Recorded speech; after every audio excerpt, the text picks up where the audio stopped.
Hello and welcome to Torah portion Ki Teitzei.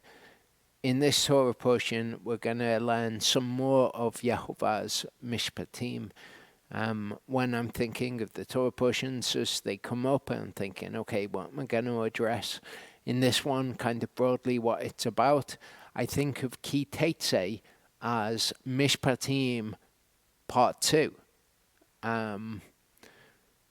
It's very similar to me to Mishpatim. Perhaps it's the retelling of Yehovah's Mishpatim. We know this is Moshe giving the law for a second time. There are a number of laws in this that we're not told of the first time when Yehovah gives them to Moshe, so they appear to be new at this point, but of course they're not new.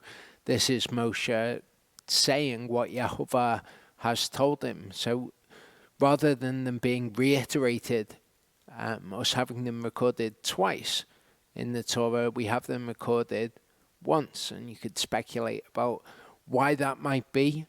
Maybe the other laws need two perspectives on them to give you the whole law. They need to be told in two different ways.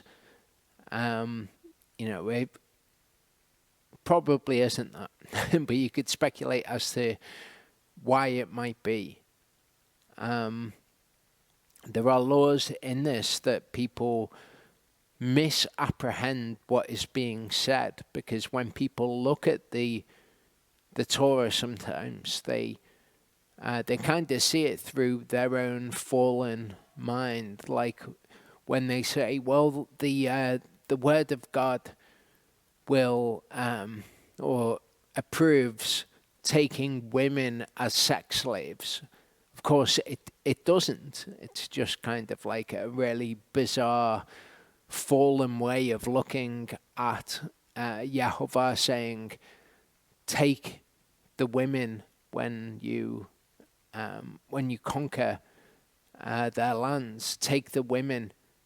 How Yehovah means it is that you will take them in, not that you will take them captive. If it says take them as wife, it's not saying do so to them involuntarily. But people view his law in a strange way. That makes me think of when you tell people who follow the man-made religion of Christianity that we are to follow the law of God. They have a very skewed way of looking at it sometimes. And that can put them in a couple of different positions with Yehovah. If they accurately understand the law and they say, oh no, we don't have anything to do with that, then that's one way that they could be before Yehovah. But if they misunderstand the law and they think that the law is saying to do something that otherwise Yehovah would forbid, that would be immoral, scripturally speaking, then that's a different thing, isn't it? If you think the law tells you to take women as sex slaves and you say, well, I don't want anything to do with that law, that's different from saying, well, the law requires me to not work on the Sabbath and I'm not prepared to do that, so I reject the Torah. So these laws, just like the laws in Mishpatim, and when I say laws, I'm just using a collective noun to refer to all of the commands in the Torah, basically all the things that you're told, the statutes, the Mishpatim, whatever it might be, various forms of laws. But these laws, just like Mishpatim, tell us who Yehovah is. So a rejection of them, prima facie, which just means on the face,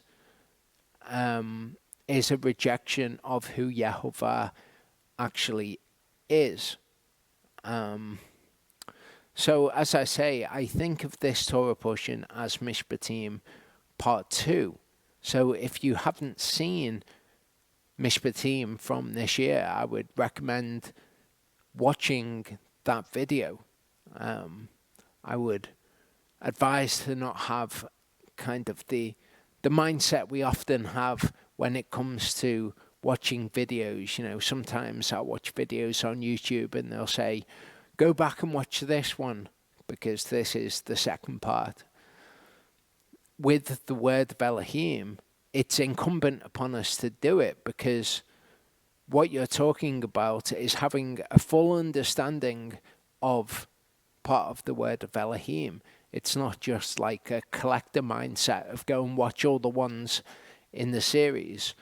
But Charlie went over the justices of Yehovah, the Mishpatim of Yehovah in this. I very much see this as a part of this video, Mishpatim, as a part of what we're looking at here.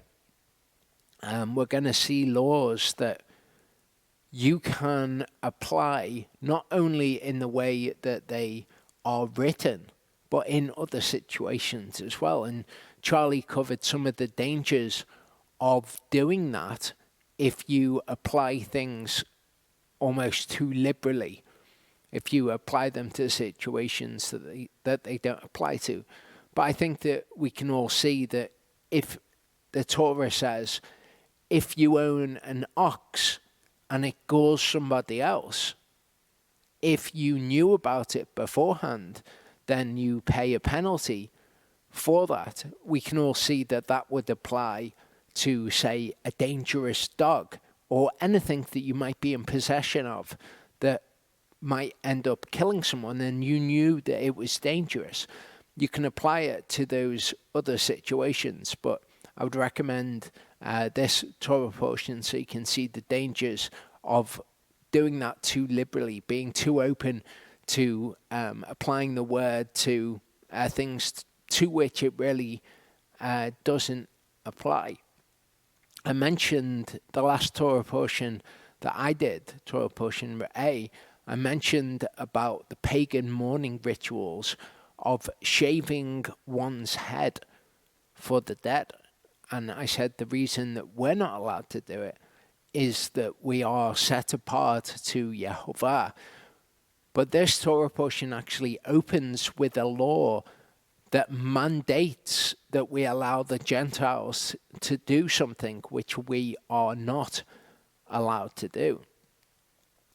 Verse 10 of Deuteronomy 21 says, when you go out to fight against your enemies, and Yehovah your Elohim has given them into your hand, and you have taken them captive, and have seen among the captives a woman fair of form, and have delighted in her and taken her for your wife, then you have brought her home to your house, and she has shaved her head, and trimmed her nails, put aside the raiment of her captivity, and has dwelt in your house, and mourned her father and mother a moon of days. And after that you do go in to her, and have married her, and she has been your wife. So people from a fallen mindset, as I say, look at laws like this, and they say, well, if you see a woman that you fancy, you're supposed to take her, thinking taking her by force and bring her to your house.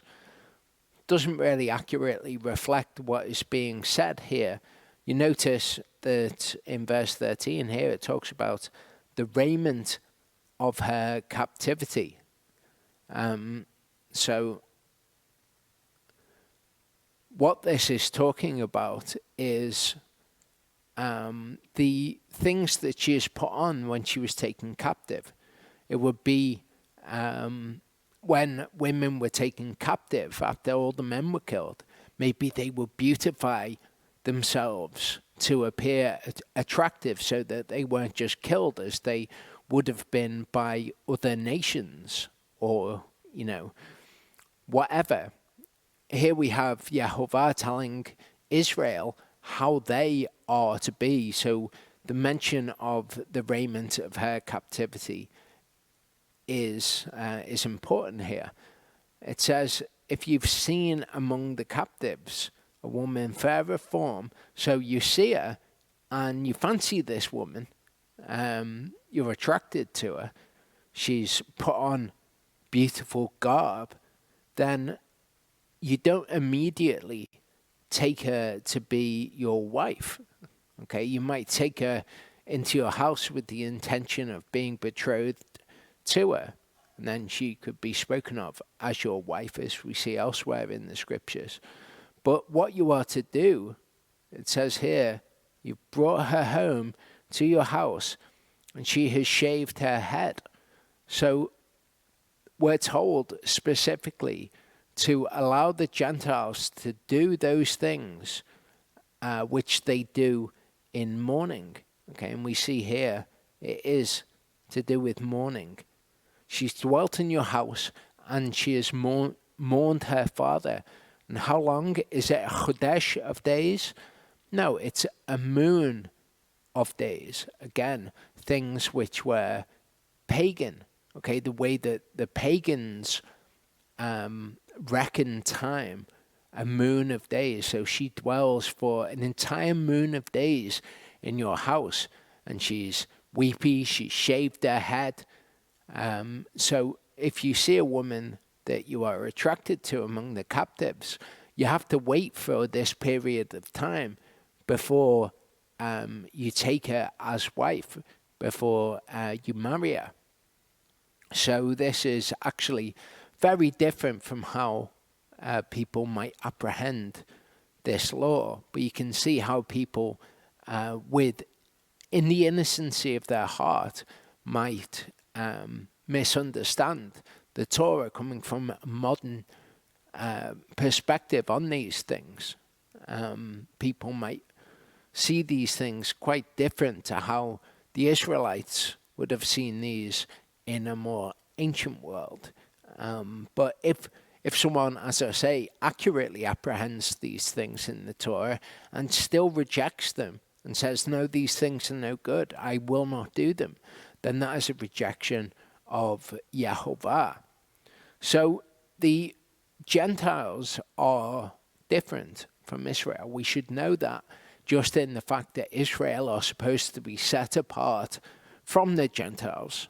You can't be set apart from something that you are the same as. But this brings us to an interesting idea of the laws that are given to us to make us set apart.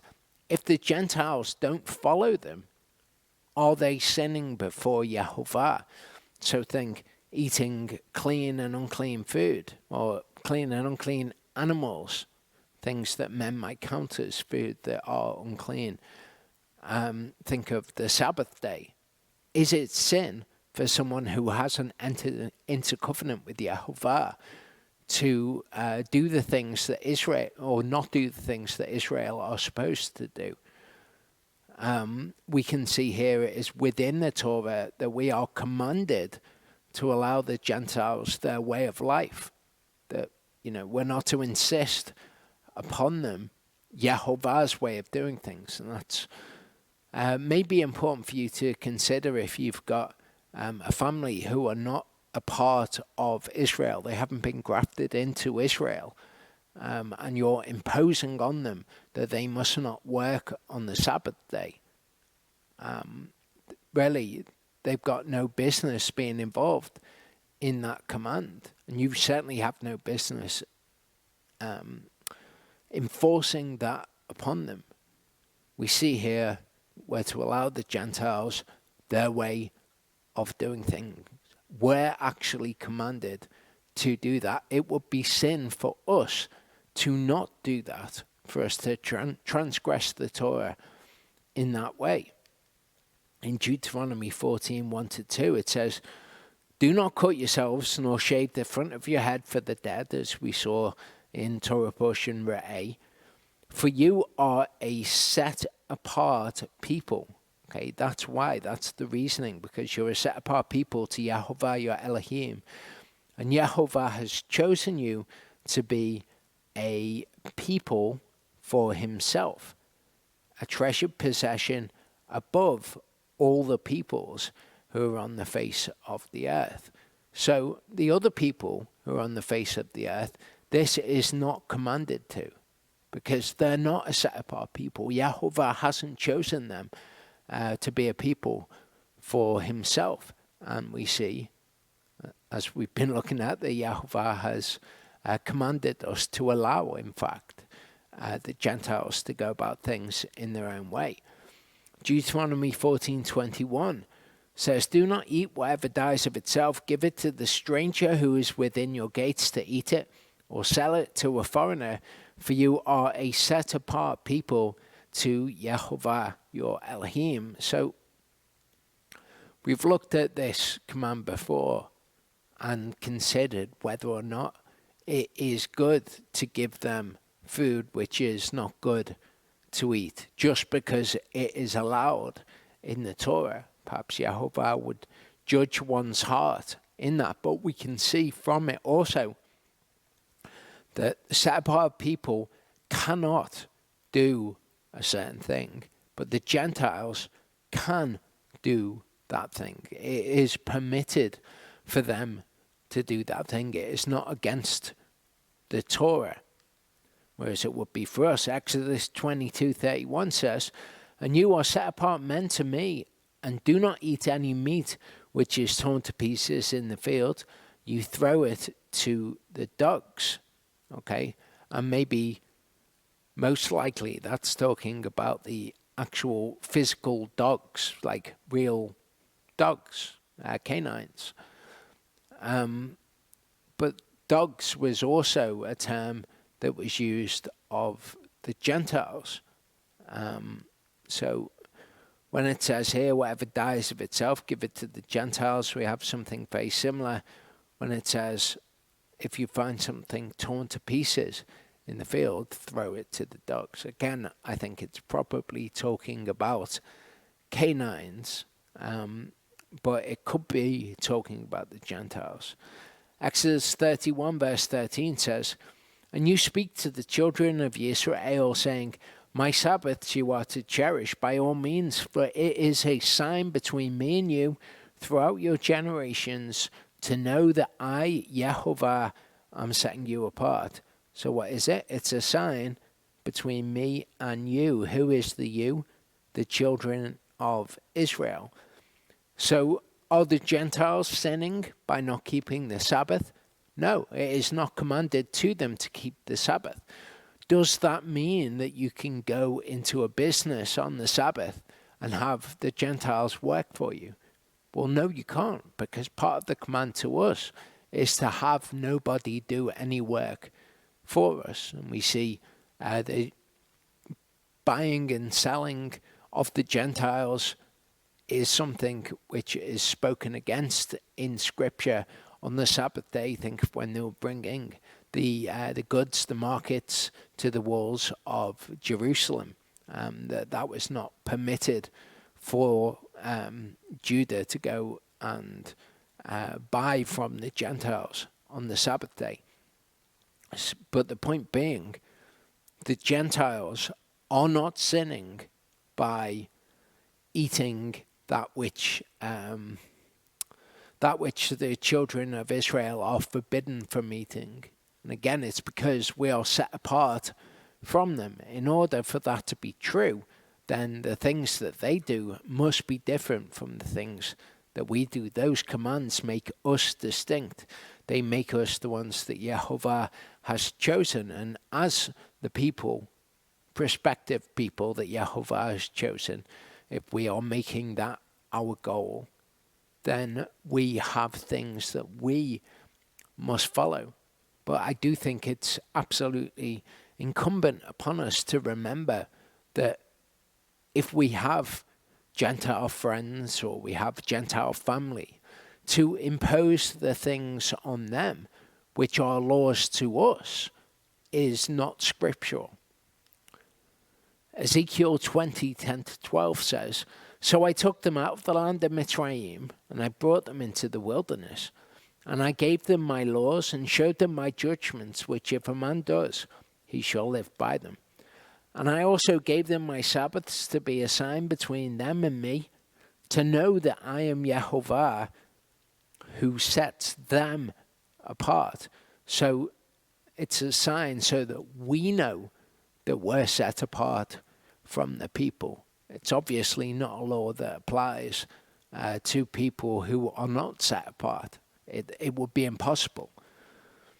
Leviticus 11:43-45 says, "Do not make yourselves abominable with any creeping creature that creeps. Do not make yourselves unclean with them, lest you be defiled by them. For I am Yehovah your Elohim, you have set yourselves apart, and you have been set apart, for I am set apart. Do not defile yourselves with any unclean creature that creeps upon the earth. For I am Yehovah who is bringing you up out the land of Egypt to be your Elohim, and you have been set apart, for I am set apart." So it says here, to be your Elohim, and you have been set apart. You have set yourselves apart, in fact, in following those instructions. You set yourselves apart. You set yourselves apart, and you have been set apart because Yehovah is set apart. So again, it's all about being different. These things make us different. They are requirements of Yehovah's set apart or holy people. Leviticus 21:4-6 says, "A leader does not defile himself among his people to profane himself. They do not make any bald place on their heads, and they do not shave the corner of their beard, and they do not make a cutting in their flesh, for they are set apart to their Elohim, and do not profane the name of their Elohim, for they bring the offerings of Yehovah made by fire, and the bread of their Elohim, and have been set apart." So this is speaking, of course, of the leaders, the priests, and it's the same things are true of the leaders. They are not to do these things because they are set apart to their Elohim, just as we are set apart. Because they've been set apart by Yehovah, he said, "These people are mine, they're different." He's given them commandments.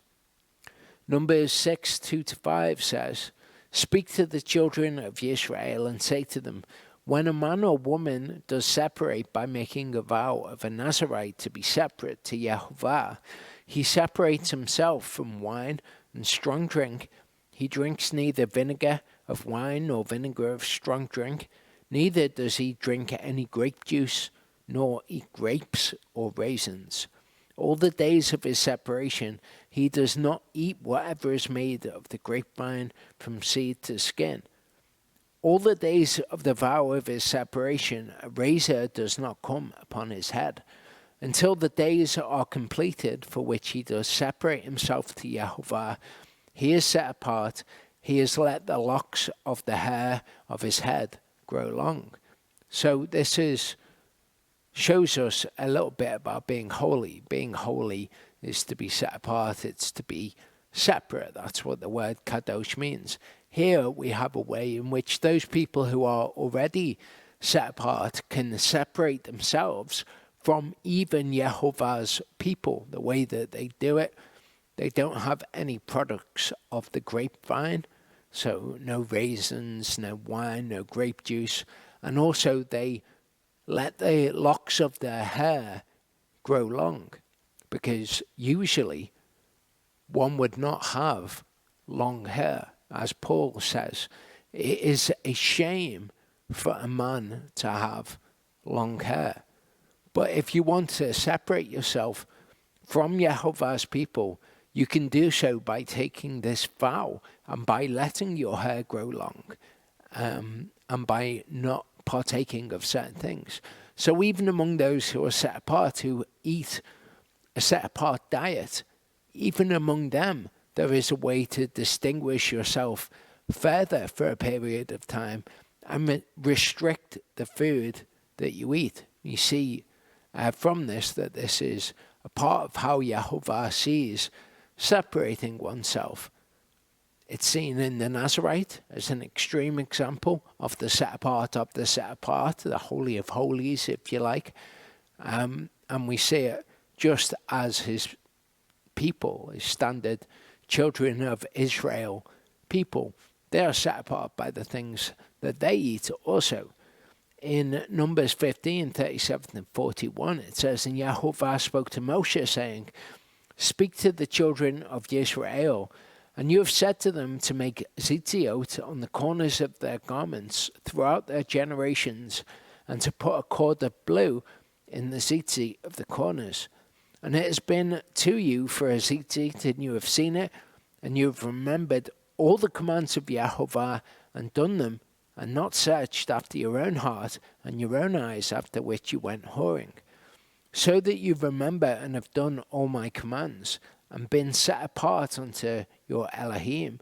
I'm Yehovah your Elohim, who brought you out of the land of Mitzrayim, to be your Elohim. I am Yehovah your Elohim. So wearing tzitzit with the cord of blue in them is something which sets us apart.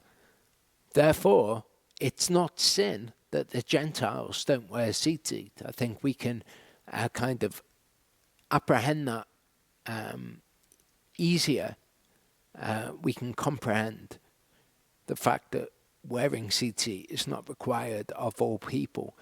But it is required if you are set apart to Yehovah. So ask yourself, am I wearing tzitzit at the moment?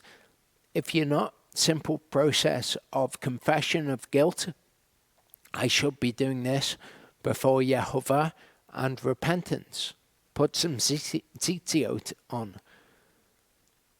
Leviticus 20, verse 22 to 26 says, And you have cherished all my laws and all my judgments and done them, and the land where I am bringing you to dwell does not vomit you out. And do not walk in the laws of the nations which I am driving out before you, for they do all these, and therefore I am grieved with them. But I say to you, you are going to possess their land, and I myself give it to you to possess it, a land flowing with milk and honey. I am Yehovah your Elohim, who has separated you from the peoples. And you have made a distinction between clean beasts and unclean, and between unclean birds and clean. And do not make yourselves abominable by beast or by bird or whatever creeps on the ground, which I have separated from you as unclean. And you shall be set apart to me, for I, Yehovah, am set apart, and I have separated you from the peoples to be mine.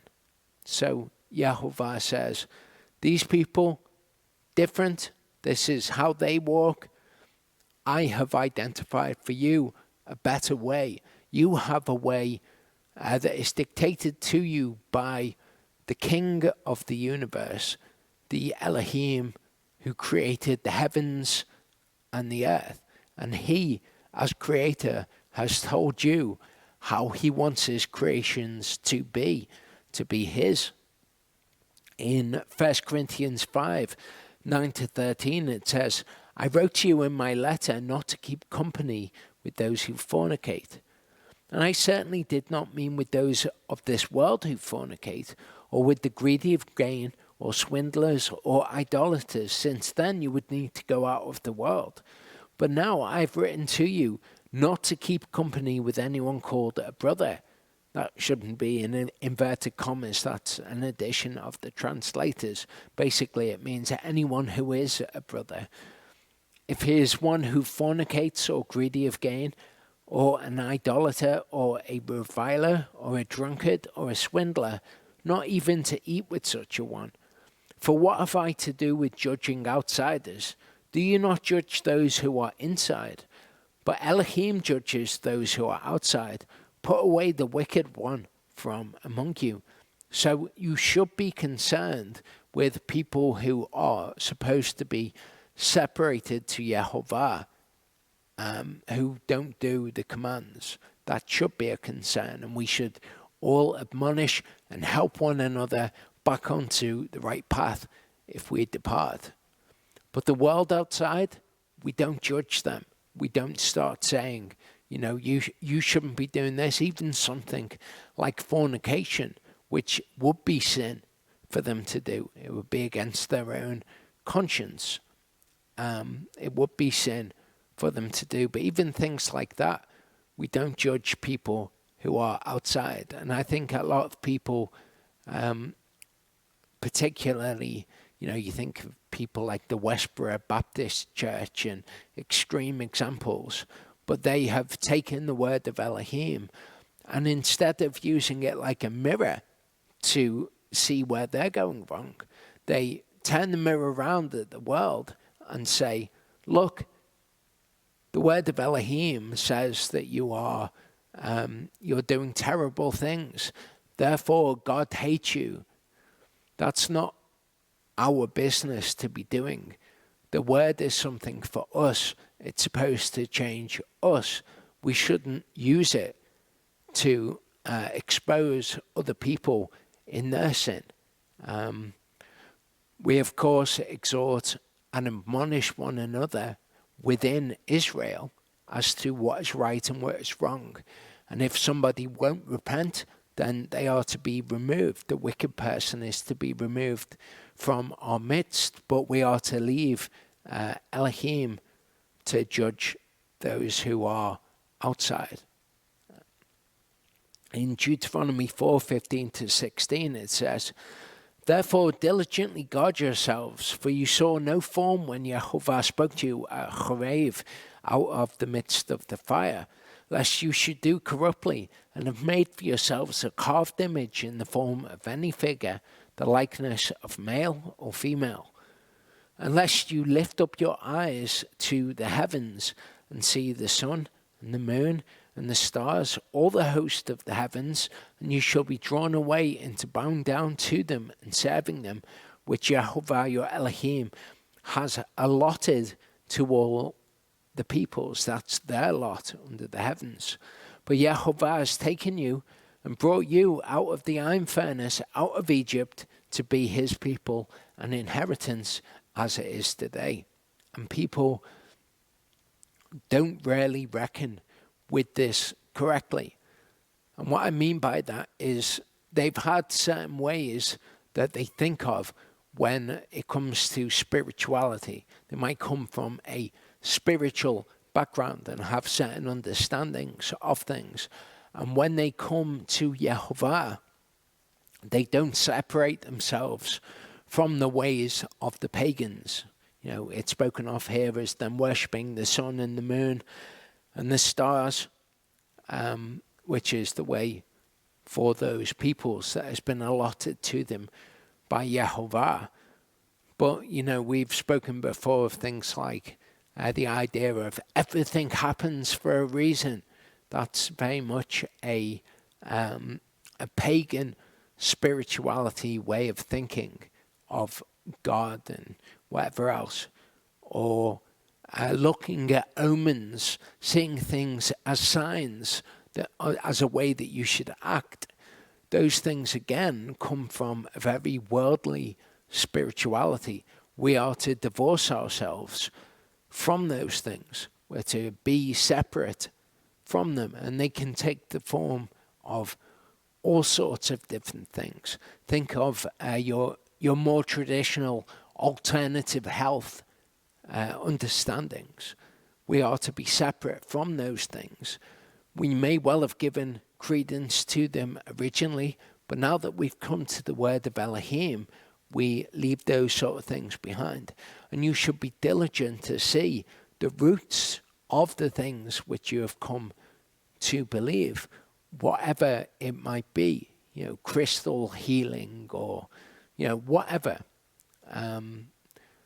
If it's got pagan roots, as in spiritual roots, it comes from a spiritual understanding of things, even if people now have turned it and given it a pseudo-scientific explanation. If its roots come from a spiritual understanding that is not scriptural, then you should leave such things behind. Deuteronomy 7:5-6 says, but this is what you do to them. Break down their altars and smash their pillars, cut down their asherim, burn their carved images with fire. For you are a set-apart people to Yehovah your Elohim. Yehovah your Elohim has chosen you to be a people for himself, a treasured possession above all the peoples on the face of the earth. So whatever the spiritual practice is, might not be Asherim, might not be worshipping idols, might not be that obvious, but we are to leave all of the pagan ways of worshipping what they see as God. Many people worship the creation as God and natural things as God. You know, they think natural and chemical are differentiations that you can bring, but all things in the world are chemical. So you have to be precise by what you mean. Maybe you mean lab-made as opposed to naturally occurring. That is a distinction that you should draw. But most pharmaceutical drugs are actually extracts of, herbs or whatever. That's the root. It was those kind of what we think of now as alternative health. They were the ways in which mechanisms of action were discovered. So people think, well, I'm moving away from chemical or unnatural things to a more natural way of healing. But because they don't have the understanding of the journey between those two things, actually what they're doing is moving away from a more effective way of using the same mechanism to a less effective one.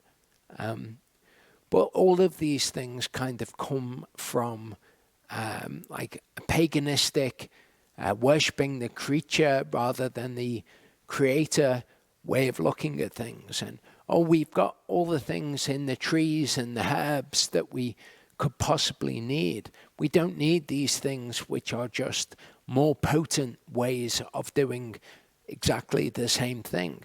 There's a lot of misunderstanding.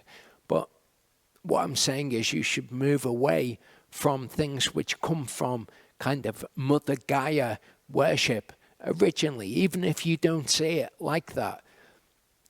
Think about whether or not those things come from that understanding of the world. People look up to the Native Americans as if they've got some kind of amazing wisdom about the world. But actually, if you break that down, they've just got another form of spirituality. Their understanding of things often comes from an idea of the realm of the spirits and, a worship of creation and of natural remedies, and the actual basis of it, the foundation of it, is spirituality rather than a sound understanding of the things that Yehovah has given us in creation. That's another thing that people do. They conflate those two things together. They conflate kind of a natural spirituality, if you like, with saying, well, these are the things that God has given us. And they kind of mash those two things together and mask what is actually has spiritual roots.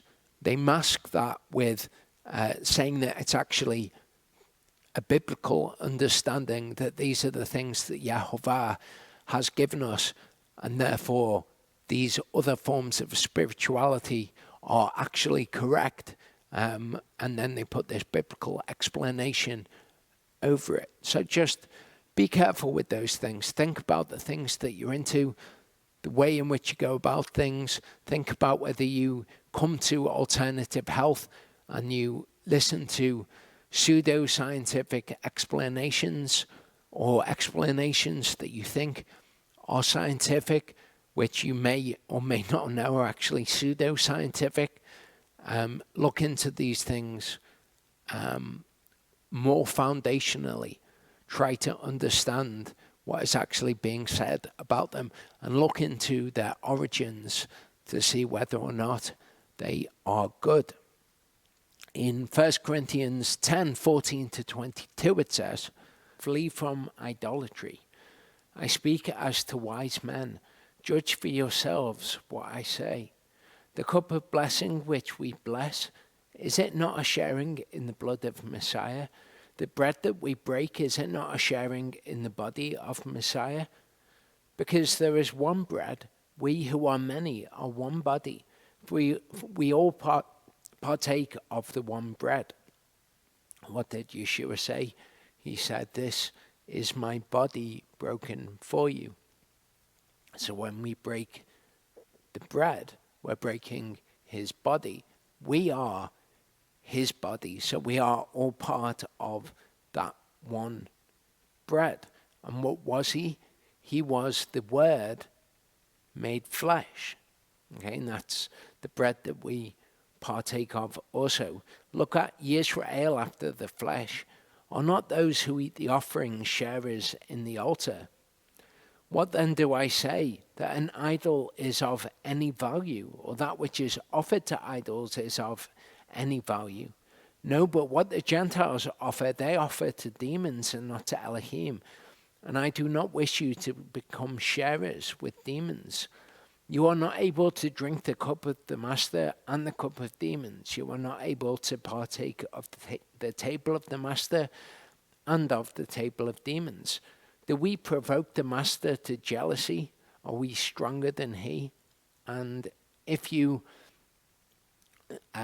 subscribe to these pagan ideologies, these pagan beliefs, whether or not that's what you call it in your mind, you are partaking with in the things that they partake of, those things which are, it says here, they offer to demons. I think we can get a grasp that pagan spirituality is of that sort. It's often you'll find that these kind of spiritual revelations came to people, which to my understanding is kind of demonic sources of information.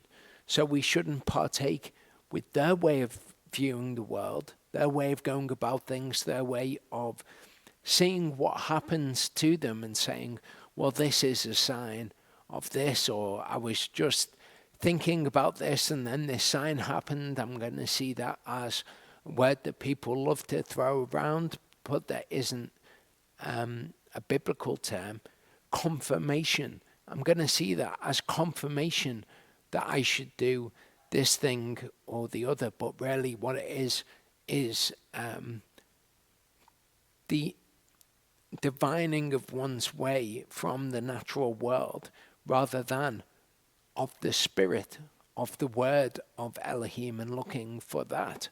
Often people, I think, feel almost fearful that if they are just trusting in what the scriptures have to say, that's not enough for them, that they need these external sources of direction almost in order to be able to find their way. Whereas one who comes to shalom in knowing that Elohim has given us all that we need for life and reference in the scriptures, looks to the scriptures, even though it may seem like you have less guidance. If you are trusting in the Creator, you have much more than people who kind of feel like they can voyeuristically look into the way that things are unfolding in what they might call the universe in some circles. 1 Timothy 4, 1-5 says, but the Spirit distinctly says that in latter times some shall fall away from the belief, paying attention to misleading spirits and teachings of demons, speaking lies in hypocrisy, having been branded on their own conscience, forbidding to marry, saying to abstain from foods which Elohim created to be received with thanksgiving by those who believe and know the truth. Okay, so you might think of people like these people. The maybe people who are into veganism, people who subscribe to different guidance than the scriptures, and they might be convinced of these things because of things they read that they think is scientific or whatever else. These things are antithetical to the word of Elohim. The word of Elohim tells us to eat animals. It tells us to drink milk, that honey is good. And yet, if you subscribe to veganism, then you might think that those things are bad or abusive animals or whatever else. People get their moral compass from the teachings of demons, ultimately.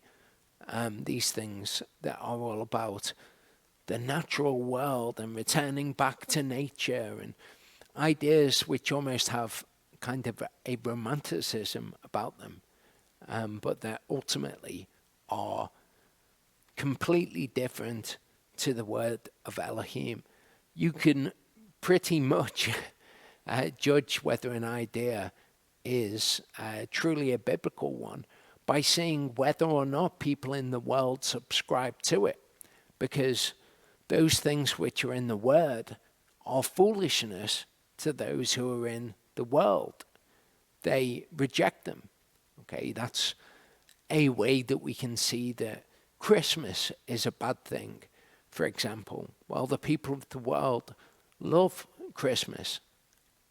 So look at these ideas and see whether or not people in the world are really into them too. You get kind of popular interpretations of prophecy, which are the same as well. These kind of end times scenarios that are not only believed by people who have the Spirit, supposedly, but also by people of the world who think of, whatever it might be, as signs of the end, and they're all looking for these prepper events that they're getting ready for, and they've got this kind of outline of the end of the world, which is not biblical. So if you subscribe to those interpretations of prophecy, maybe that should give you pause for thought. Well, wait there. A lot of people in the world think in the same way, and they do not have the Spirit. They don't have the word of Elohim. Verse 4 says, because every creature of Elohim is good, and none is to be rejected if it is received with thanksgiving, for it is set apart by the word of Elohim and prayer. So those things which are set apart by the word of Elohim, in other words, the clean animals, none of them are to be rejected. Certainly not because of some idea that that is a moral way to live your life by not eating animals. Exodus 23 verse 2 says, do not follow a crowd to do evil, nor bear witness in a strife, so as to turn aside after many, to turn aside what is right.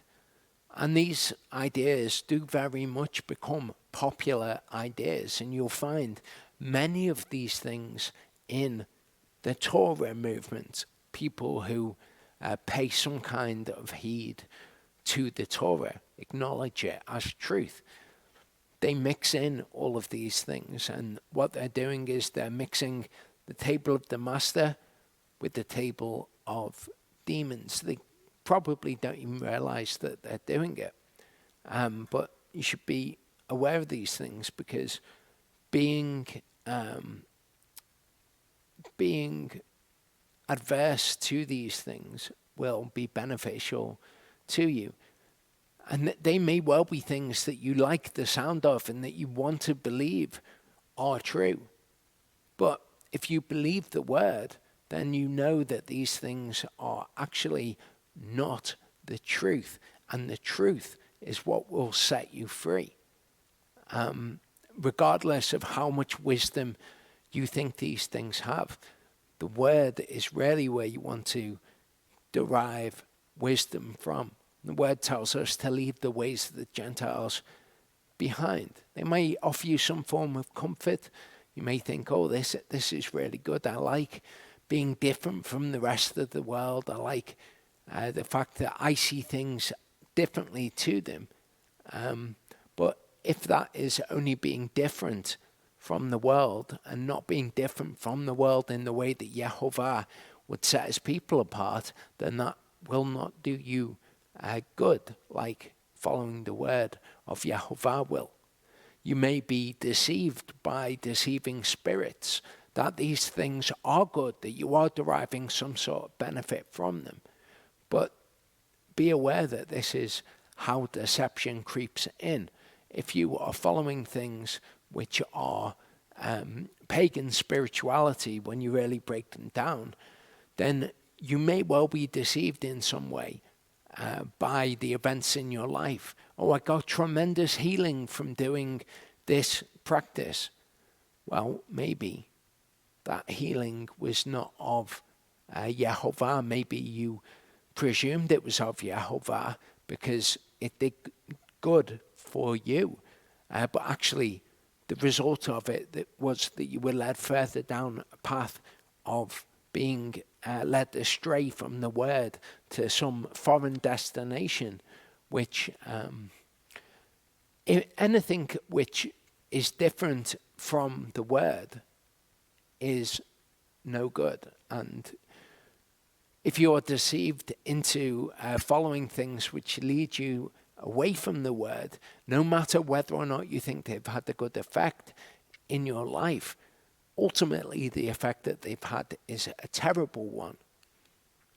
Isaiah 44:24-25 says, "Thus said Yehovah your Redeemer, and he who formed you from the womb, I am Yehovah, doing all, stretching out the heavens all alone, spreading out the earth with none beside me, frustrating the signs of the babblers, driving diviners mad, turning wise men backward, and making their knowledge foolish."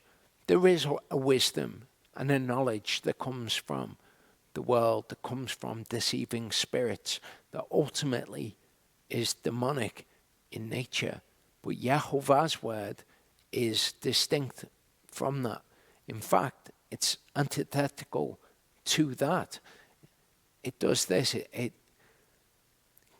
confounds the babblers, those who think that divination is going to tell them something about the future. It drives such people mad because they have been sold a bill of lies about how that sort of stuff works and how it's truly spiritual in nature. The word of Elohim just demands very simple things of us. Do these things and it will be well with you, because Elohim, whom you trust in, watches over your life and guides you. That sort of thinking to people who want to, understand all about the spiritual underpinnings of reality, or understand about them, really be deceived about them. Those things are, they would think of them as nonsense. 1 Corinthians 1:18-28 says, "For the word of the cross is indeed foolishness to those who are perishing, but to us who are being saved, it is the power of Elohim. For it has been written, I shall destroy the wisdom of the wise and set aside the learning of the learned ones. Where is the wise? Where is the scholar? Where is the debater of this age? Has not Elohim made foolish the wisdom of this world? For since in the wisdom of Elohim, the world through wisdom did not know Elohim, it pleased Elohim through the foolishness of preaching to save those who believe. And since Yehudim ask a sign and Greeks seek wisdom, yet we proclaim Messiah crucified, to the Jews a stumbling block and to Greeks foolishness. But to those who are called, both Jews and Greeks, Messiah the power of Elohim and the wisdom of Elohim. For the foolishness of Elohim is wiser than men, and the weakness of Elohim is stronger than men. For look at your calling, brothers, that there were not many wise according to the flesh, not many mighty, not many noble. But Elohim has chosen the foolish matters of the world to put to shame the wise, And Elohim has chosen the weak of the world to put to shame the strong. And Elohim has chosen the lowborn of the world and the despised and the ones that are not, that he might bring to naught the ones that are, so that no flesh should boast in his presence. The true wisdom, the true understanding is an understanding of Yehovah, who he is. That is the power of Elohim, and trusting in that will get for you all of the benefits that people might tell you that you get from other forms of spirituality. That is what you truly need to trust in. But I think because we're drawn to things which increase our understanding of the way things work, of course they don't really, but they profess to, then we feel like we are retaining some kind of control over our lives, and that we can, instead of trusting in Elohim to do something that we wish to be done, to provide for us, to make us healthy, because trusting in Elohim is a difficult thing. We would rather trust in ourselves to take control over certain facets of our life. But that again leads you away from Elohim to an understanding that may seem like wisdom, but it is ultimately leading you away from the one who can bestow upon you the things which you actually seek. 1 Corinthians 2 verse 14 says, "But the natural man does not receive the matters of the Spirit of Elohim, for they are foolishness to him, and he is unable to know them because they are spiritually discerned."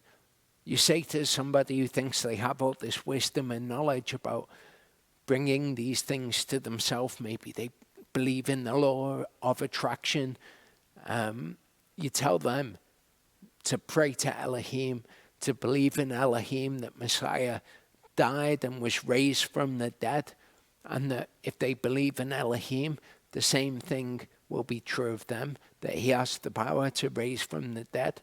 And they just think, that's nonsense, that's foolishness. I do not believe such things. I would rather believe in something like, if I, whatever the practice may be, then I can achieve resurrection in the form of karma. And if I do good, then I will go on to be whatever life form they see as being a good one.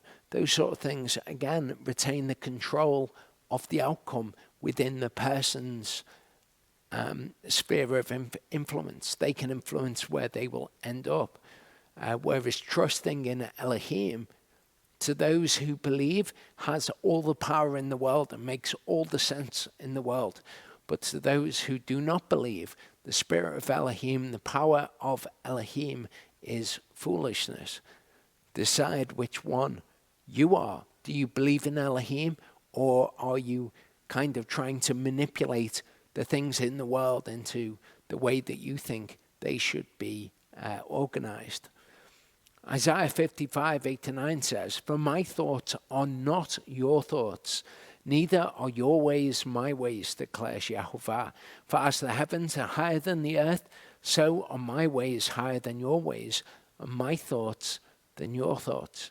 The way that things actually work are a million miles from any kind of knowledge or wisdom that you could gain about the spiritual world. Those things are for Elohim to deal with, not for us to deal with. Do not be deceived.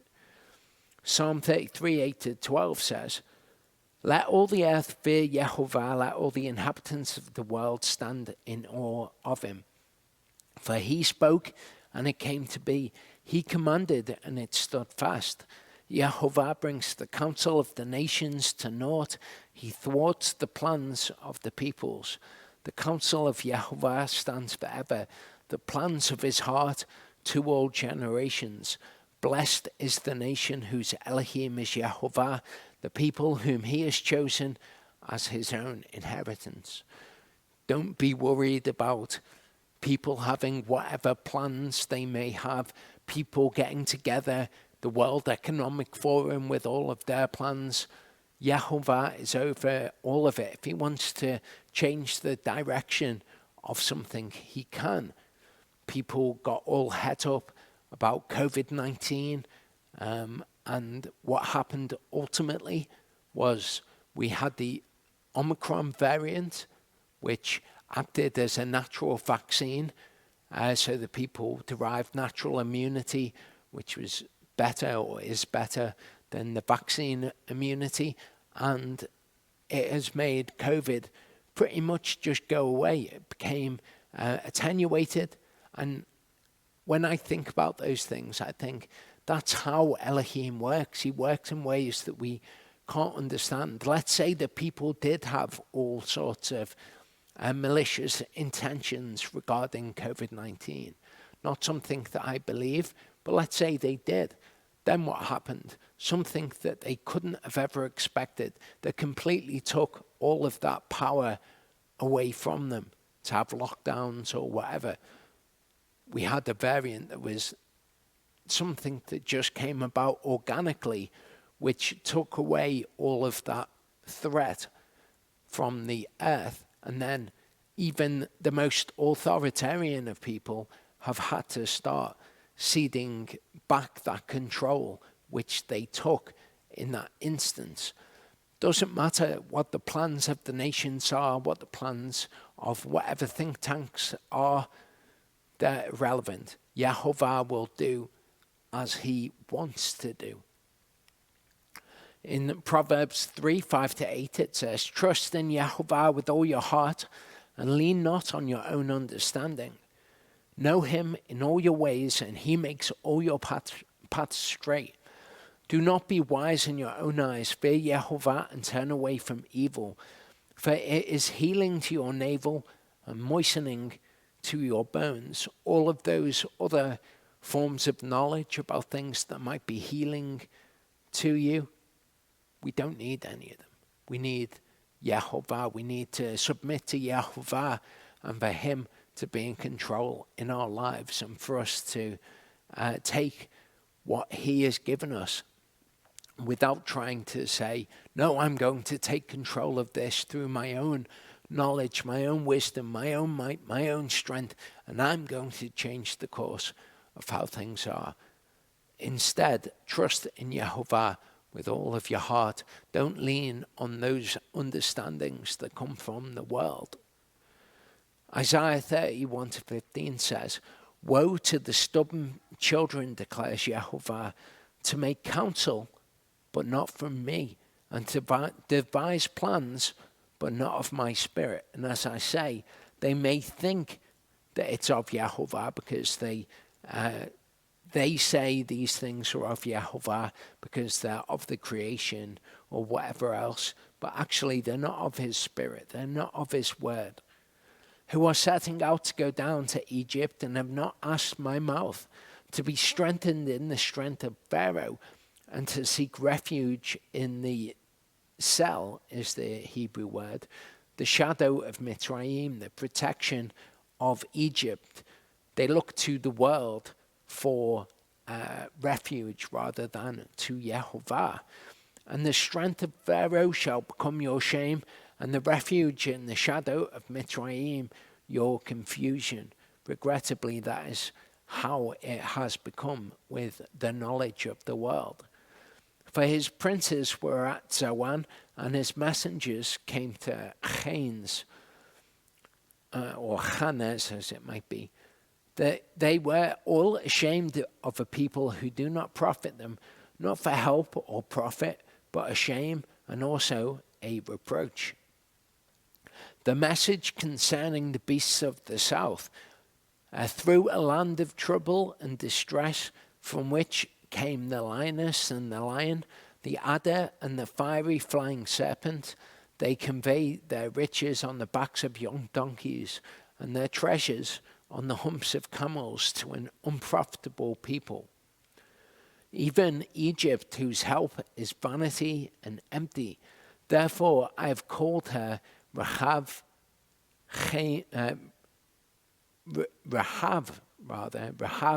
Haim Shaveth, and go write it before them on a tablet and inscribe it on a scroll that is for a latter day, a witness forever.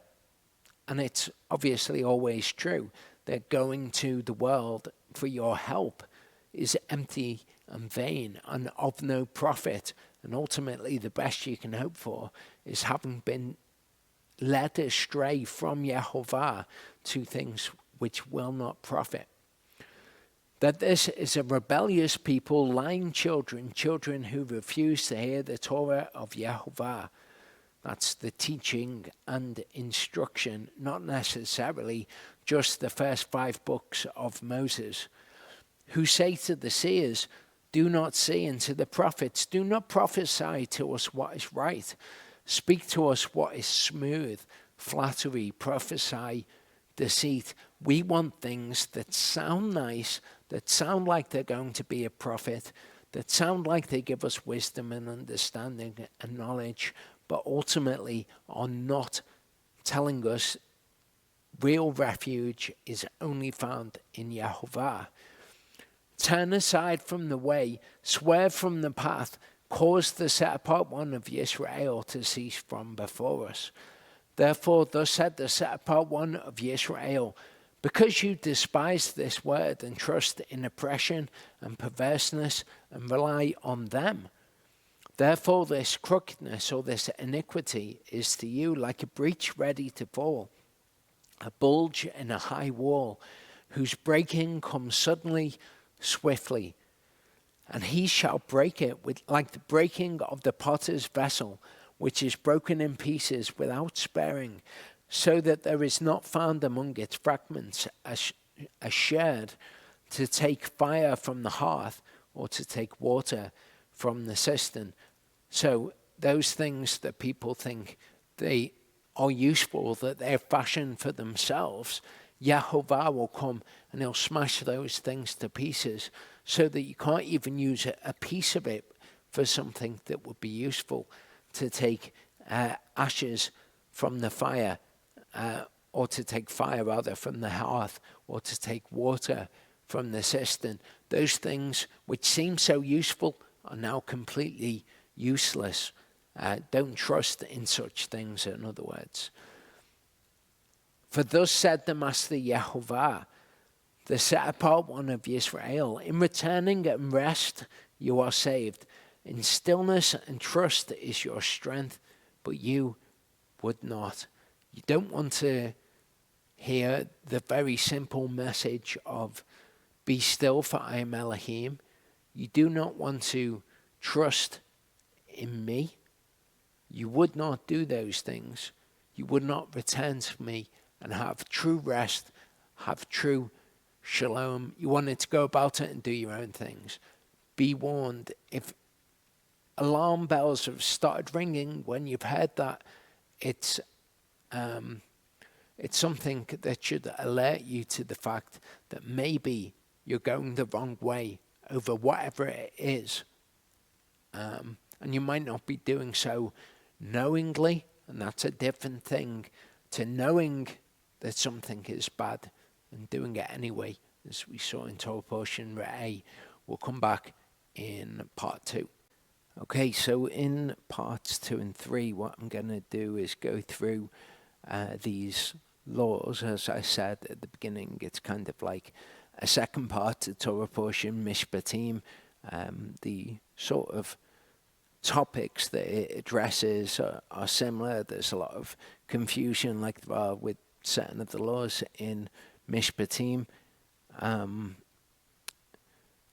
In the first part, I really wanted to outline the idea that we are set apart, and that's why we look to these laws, and is even how we are set apart by these laws. And really to look at what it is to leave the world behind in its totality. But I want to go on to look at some of the laws specifically, and as I alluded to at the beginning, kind of see other situations in which the principle expounded in the law is is seen. So in Deuteronomy 21 verse 15 it says, when a man has two wives, one loved and the other unloved, and they have borne him children, both the loved and the unloved, and the firstborn son of her who is unloved, then it has been on the day of causing his sons to inherit his possessions, he is not allowed to treat the son of the beloved wife as firstborn in the face of the son of the unloved, who is truly the firstborn. But he is to acknowledge the son of the unloved wife as the firstborn by giving him a double portion of all that he has. For he is the beginning of his strength. The right of the firstborn is his. And this is something that we see Yaakov when he is giving inheritance on the day that he divides his inheritance. He gives a double portion to Joseph. And of course, Joseph was the son of the loved wife, Rachel. The actual firstborn was Reuven, but because Yaakov had issues with Reuven had acted badly towards him, he gives this double portion to Yosef. We know that the Torah was added because of transgressions, and that's an example of one of the transgressions, that someone who was faithfully walking with Yehovah was unaware what the right thing to do in that situation was. Yaakov was never told by Yehovah that we have recorded that what he was doing was wrong, but now we have the benefit of the Torah to know that this is not a good way to act. Verse 18 says, when a man has a wayward and rebellious son who is not listening to the voice of his father or the voice of his mother, and who when they have disciplined him does not listen to them, then his father and his mother have taken hold of him and brought him out to the elders of his city, to the gate of his city, and have said to the elders of his city, this son of ours is wayward and rebellious. He is not listening to our voice. He is a glutton and a drunkard. Then all the men of the city shall stone him to death with stones. Thus you shall purge the evil from your midst, and let Israel hear and fear. And this is an example of something that people misunderstand. And they think, you'll get people say to you, well, are you going to stone your children then if they're bad? And if the people really think that's what it's asking, then I can understand why someone would think that that was wrong, because that's not what Yehovah actually asks. The wayward and rebellious son is a glutton and a drunkard. So it's not talking about a child. Okay, maybe you could say that this was somebody into their adolescence, at least. If not a young adult, and they are being disobedient. And you'll notice it says when they have disciplined him. So it's after discipline when somebody is insensible to discipline. And we know that Yehovah is the same. If we are insensible to his discipline, then ultimately we will die. We will be partakers of the second death. Our souls will die. So he's got the same standard here. All the men of the city are to stone him with stones. So his parents are to bring him before the elders of the city, those who would sit in the gate, the judges perhaps, and then he would be stoned because he was wayward and rebellious. And this is another example of something which we are a million miles away from in modern society. We have children, adolescents, teenagers who grow up to be disobedient because they have no discipline in their lives, and ultimately they're not facing the repercussions of this. we find that Yehovah's law, as we saw in Deuteronomy 13, is so that people hear and fear. So the law itself is a measure which stops people from going too far. If you clearly outline for somebody what is acceptable and what is not acceptable, and what the repercussions are of unacceptable behavior, that has a good effect on bringing somebody into discipline. The same with parents with their children. Parents who say, if you do that, I'm going to do this, and then they don't follow up on doing it. They tend to raise undisciplined children, and children who have learned, and they have taught the children that they really will not do what they say. If you outline what the consequence for bad behavior is, and outline what that bad behavior actually is that is unacceptable, then children can grow within those boundaries and know that this is a good way to be, this is a bad way to be, and if I operate in a bad way, then I will be disciplined. We should teach that as humans to our children, and that is certainly how Yehovah is with us. Things have consequences. Acting in a way which is bad have actual real consequences in the Torah, not so that Yehovah can cause the death of loads of people, but so that those people will never be acting in that way in the first place. We also have many instructions in Scripture that those who believe the word, who are the only ones who are going to be affected by it anyway, actually know, well, if I go beyond this standard of behavior, then I will not make it into the kingdom. I will not be given eternal life. We know what the consequences of misbehavior are. So far from this being some kind of barbaric law, if you think about it carefully, then you'll see that it's actually good for Yehovah to be like this. It's good for him to give us boundaries and consequences. If we had the same boundaries and consequences in the society that we live in at the moment, you wouldn't have children running wild. I heard the other day, I think, that in Wales, they have banned smacking of children. So it's as much of an offence to smack a child as it would be to, if you smacked an adult, that would be battery. So you will be able to be charged with the same if you smack your children. The removal of this ability to punish one's children is what causes disobedient and rebellious children. Verse 22 says, "And when a man has committed a sin worthy of death, then he has been put to death, and you have hung him on a tree. Let his body not remain overnight on the tree, for you do certainly bury him the same day. For he was hanged is accursed of Elohim, so that you do not defile the land which Yehovah your Elohim is giving you as an inheritance." And this is what it's referring to when it says that Yeshua became a curse for us, because it's written, "Cursed is he who was hung on a tree."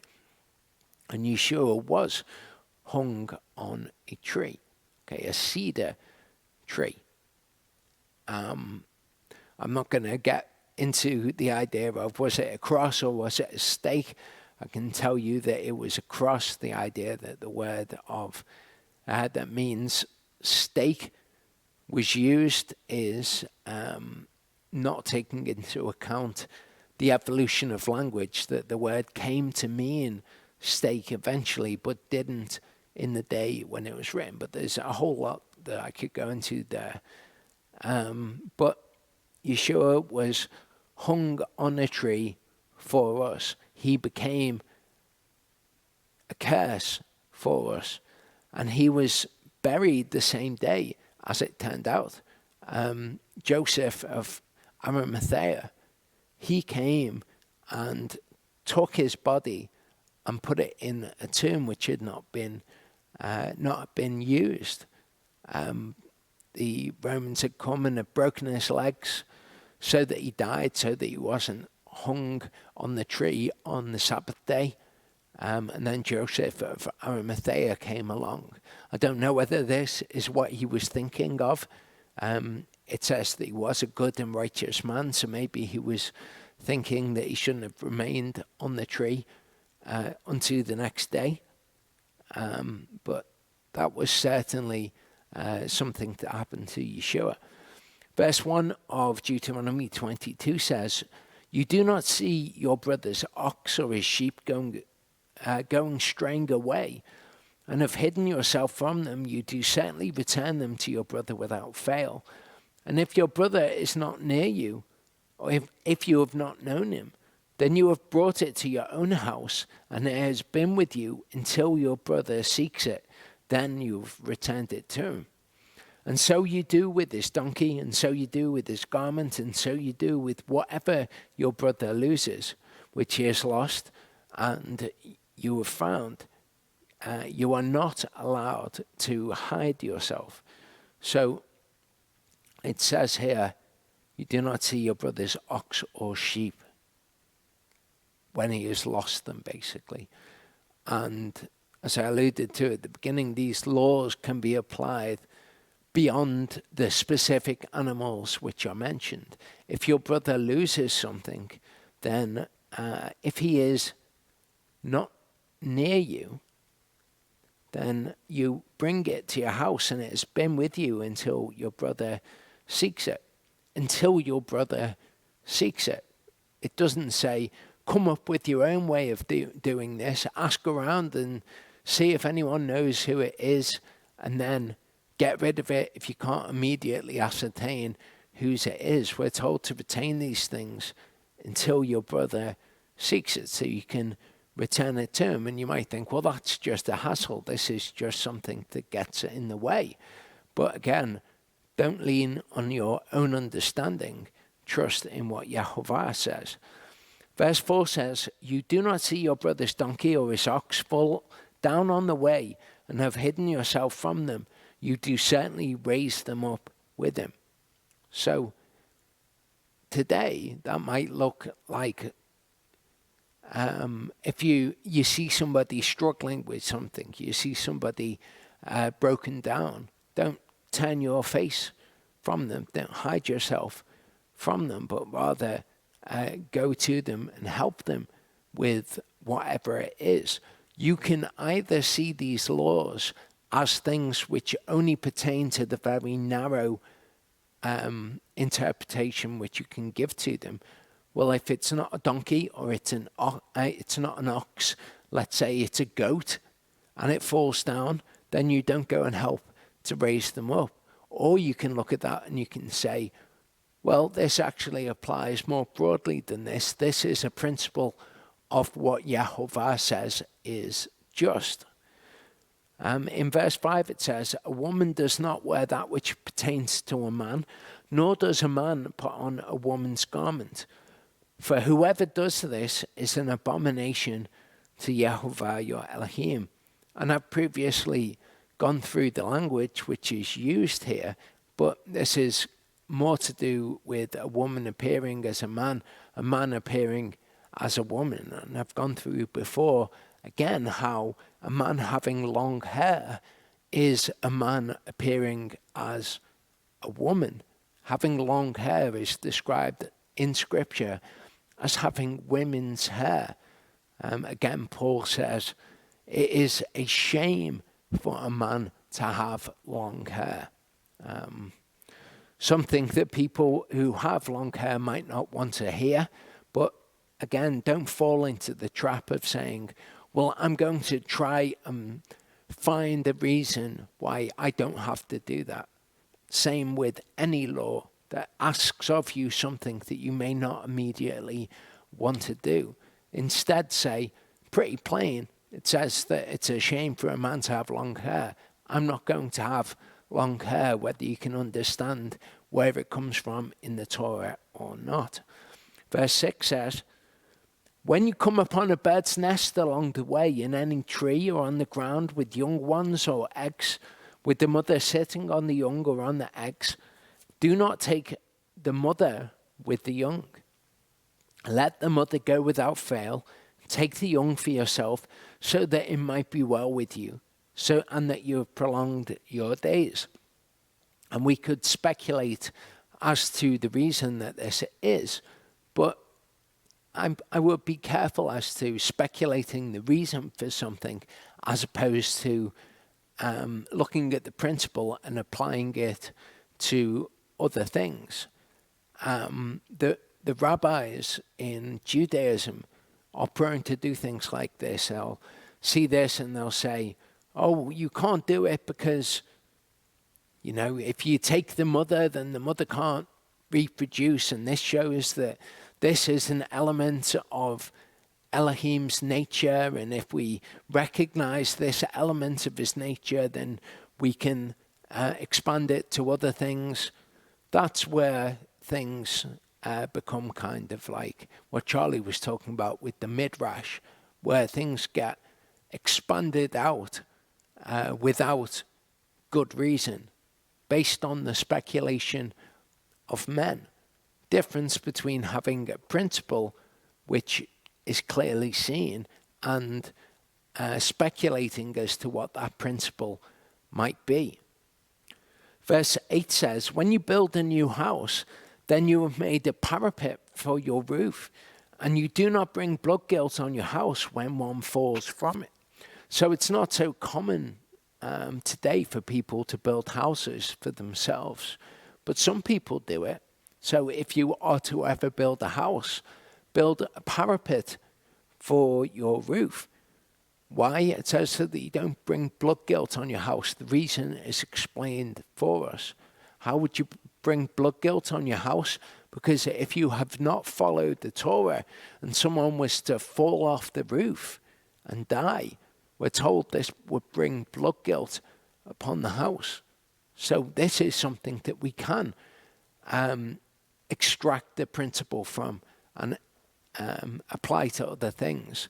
That if you are to build something, that you would pay attention to the safety of others, that it's good to do those things. It's good to have preventative measures against death. But take it back to its basics.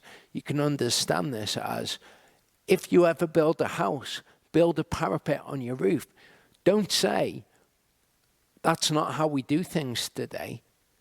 You wouldn't do the same with any other instructions in the Torah. So don't say, well, I don't need a parapet on my roof for this reason or that reason. Just take the instruction for what it says. If you build a new house, put a parapet on your roof. Don't lean on your own understanding. Trust in Yahweh.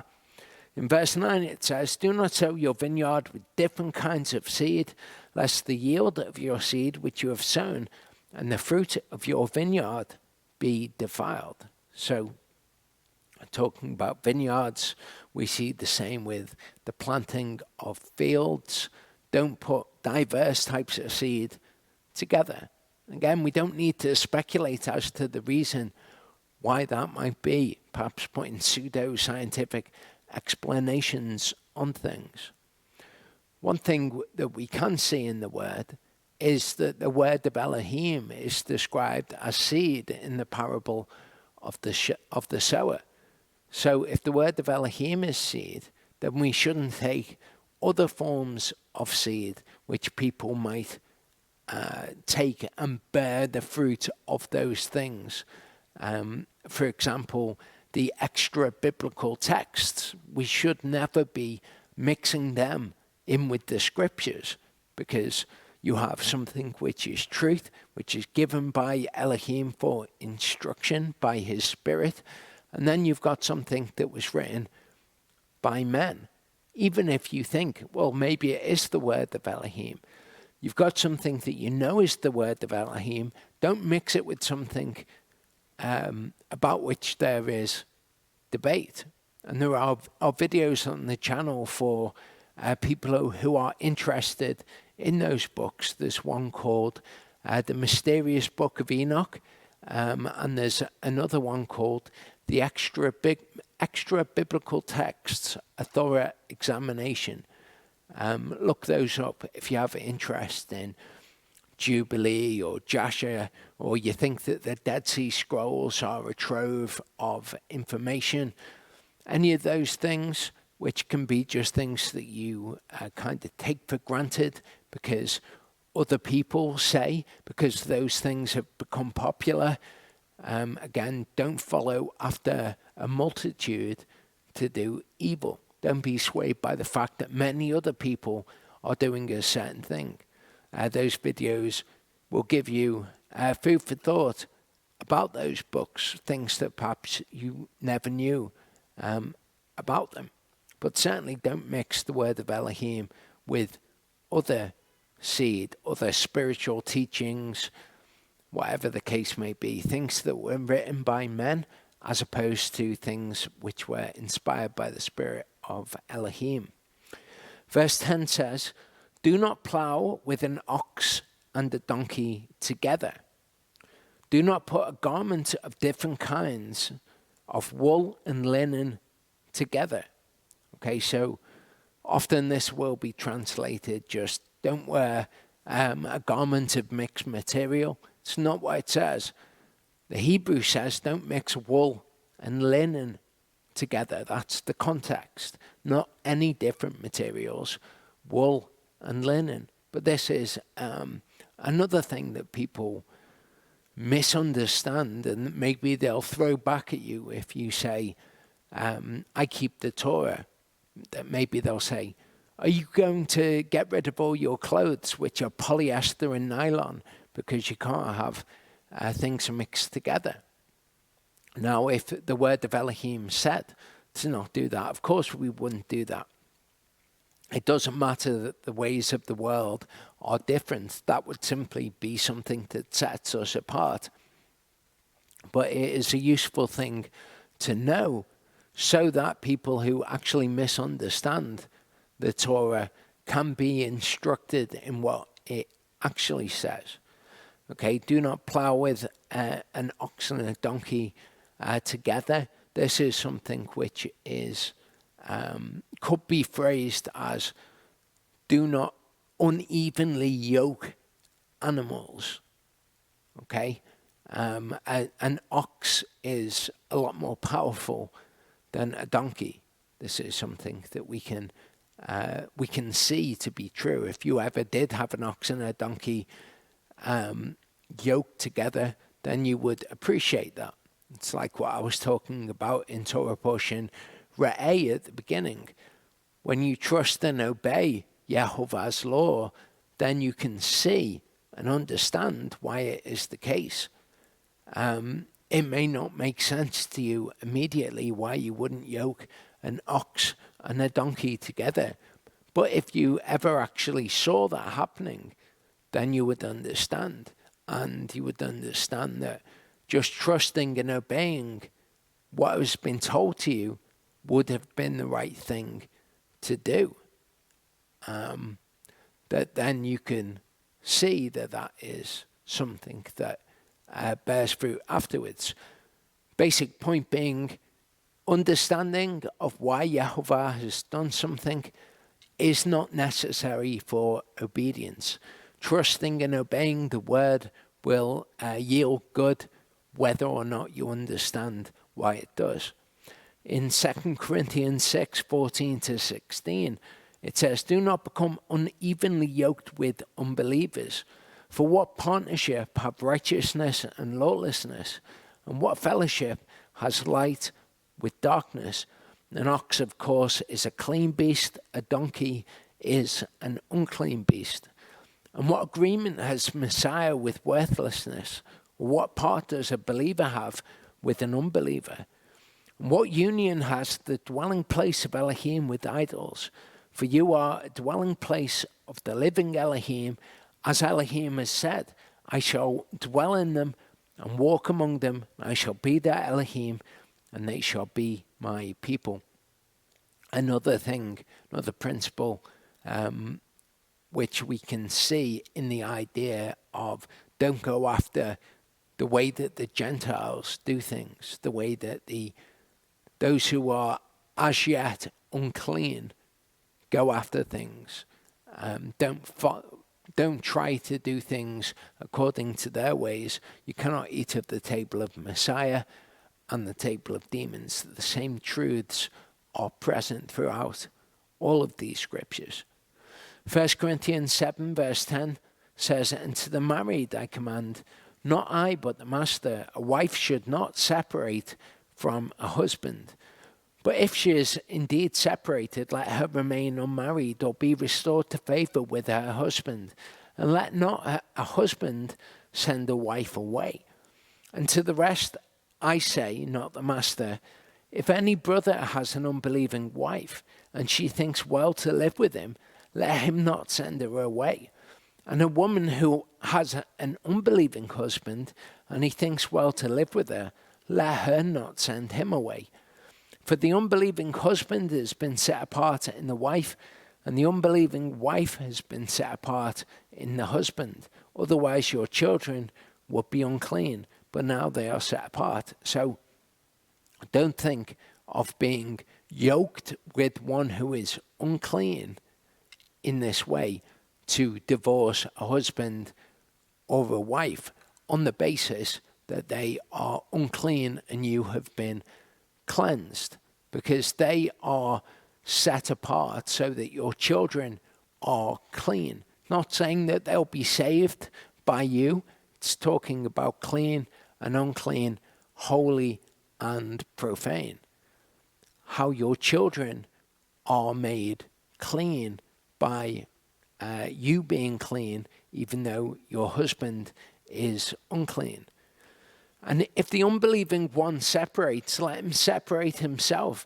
A brother or sister has not been enslaved in such matters, but Elohim has called us to peace. So to use the figurative that we have here, if the donkey wants to not be yoked with the ox, then let them leave. You are not enslaved, as it says. In such matters, we are, of course, slaves to righteousness. If the word of Elohim told us to do something, then we would be enslaved to do that, not in the way that we think of slavery, but in the way that we are our masters. Verse 12 says, "Make tassels on the four corners of the garment with which you clothe yourself." So 3 words there. Gedil, kanafot, okay, or kanaf, is a corner, and kasa. We looked at the word kasa when we looked at the idea of being clothed, being labashed, of course. The word gedil is twisted threads, tassels, festoons, whatever festoons would be, but this is what is asked when it says here, make tassels on the 4 corners. It's not the word make tzitziot on the corners. This is an explanation of what tzitziot actually are, and that they are kind of like tassels, that they are twisted. Okay, that's why I imagine tzitzit are made in such a way. The word kanaf, we had the plural used, kanafot, wing, extremity, edge. So we will see where else this word is used, and usually you will see the word wing there, but really it's talking about one's corners of the garments, the extremities of the garments. If you want to call them the wings of your garment, that's fine, but understand exactly what is being referred to. It's a word that is used in Malachi 4 verse 2. It says, "But to you who fear my name, the Son of Righteousness shall arise with healing in his kanafot. So the Son of Righteousness, the word there being the word for the sun as opposed to the moon, a figurative term that's used there is, of course, Yeshua. We saw with Yeshua, he did arise with healing in his kanafot. Remember what is on the kanafot, what is on the corners or the extremities of the garments. It's tzitzit. Of course, Yeshua would have worn tzitzit because he was without sin. We see someone coming to his kanafot, to his wings for healing. So Yeshua, spoken figuratively as the Son of Righteousness, did rise with healing in his kanafot. See, a woman who had a flow of blood for 12 years came from behind and touched, the Greek word is kraspedon, of his garment. For she said to herself, if I only touch his garment, I shall be healed. The speculation being that she was believing Malachi 4 verse 2. Kraspedon, okay, we see here, it says the extremity or prominent part of a thing, the edge, the skirt, or margin. We see a tassel. The Jews had such appendages. Obviously, this is written by someone who thinks that the law was for the Jews and that it was done away with. But we see that kraspedon means both kanaf and gedil. It means a tassel and the extremity. So this woman came and touched Yeshua's tzitzit.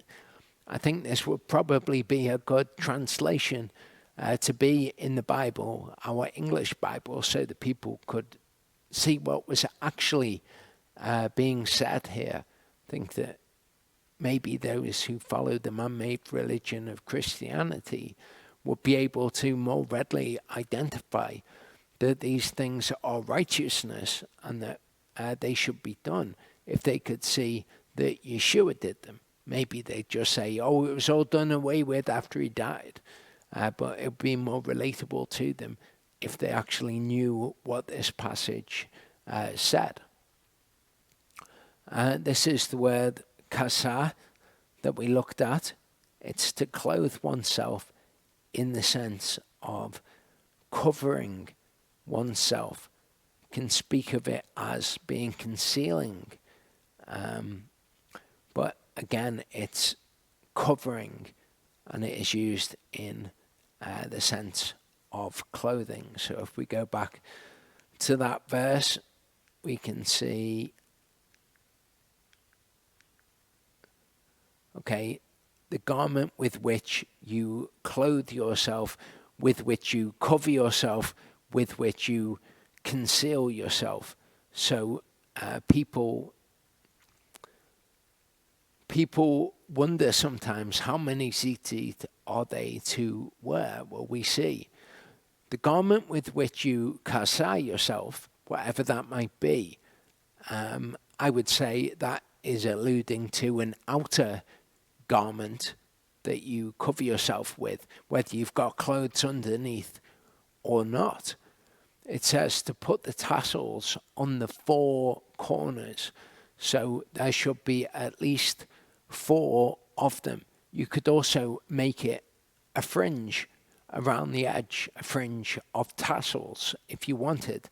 That would also be the 4 corners of the garment, just like the 4 corners of the world are spoken of to mean all of the world. Maybe it's talking about all of the extremity or the kanaf of your garment. But kanafot denotes, to me, individual kanafs, individual corners, and it speaks of 4 of them. So I wear my tzitzit equidistant around the garments, to which they are attached. If you're a woman, then you can sew tzitzit onto whatever garment you want. Make the tassels separate, and then you can sew them onto different garments, and they can be, if you want, cut off and put on other garments. If you want, you can sew hooks, those little clips with the clasp, which will open them, so that you can hook the tzitzit onto them, so you can take them on and off of the garments. It's important, though, that you recognize that this command is not only for men, it is a command which is given to all Israel. People get confused by the word b'nai, children of Israel, or sons of Israel, when they see that the sons of Israel are to do something, specifically tzitzit. They think, well, I'm not a male, so I won't do it. Jewish tradition also says that women don't wear tzitzit. The word b'nai, though, is both the word for a group of men and the word for a group of mixed individuals. If the argument that the b'nai Yisrael were to do certain commands only applied to men, then that would be true of all the Torah, not only tzitzit. So if you're a woman and you previously believed, I don't need to wear tzitzit, that's not required of me, that's not true, this command applies to you like any other command in Scripture. So make yourself some tzitzit, adorn yourself with the tzitzit. As we saw before, there's something which sets you apart from the world. Don't worry about how you're going to look, because you're supposed to look different from the world. And if you believe the word, if you cherish the word, then this is something that Elohim has given to you, so that you are his treasured possession, so that you are marked out as one of his chosen. We'll come back in part 3. Okay, so in this part, we're just going to continue on reading the teaching and instruction of Yehova, the various laws that he gives us. It's good to consider the Torah, to meditate upon the Torah. There is much to learn about Yehova and about what right and wrong actually looks like. So in verse 13 of Deuteronomy 22, it says, when any man takes a wife and has gone into her and has hated her, and has made abusive charges against her, and brought an evil name on her, and said, I took this woman, and when I came to her, I did not find her a virgin. Then the father and the mother of the young woman have taken and brought out proof of the girl's virginity to the elders of the city at the city gate. So this is a good example of one of those laws I was talking about, where people read it and they kind of read it through the lens of a fallen mind.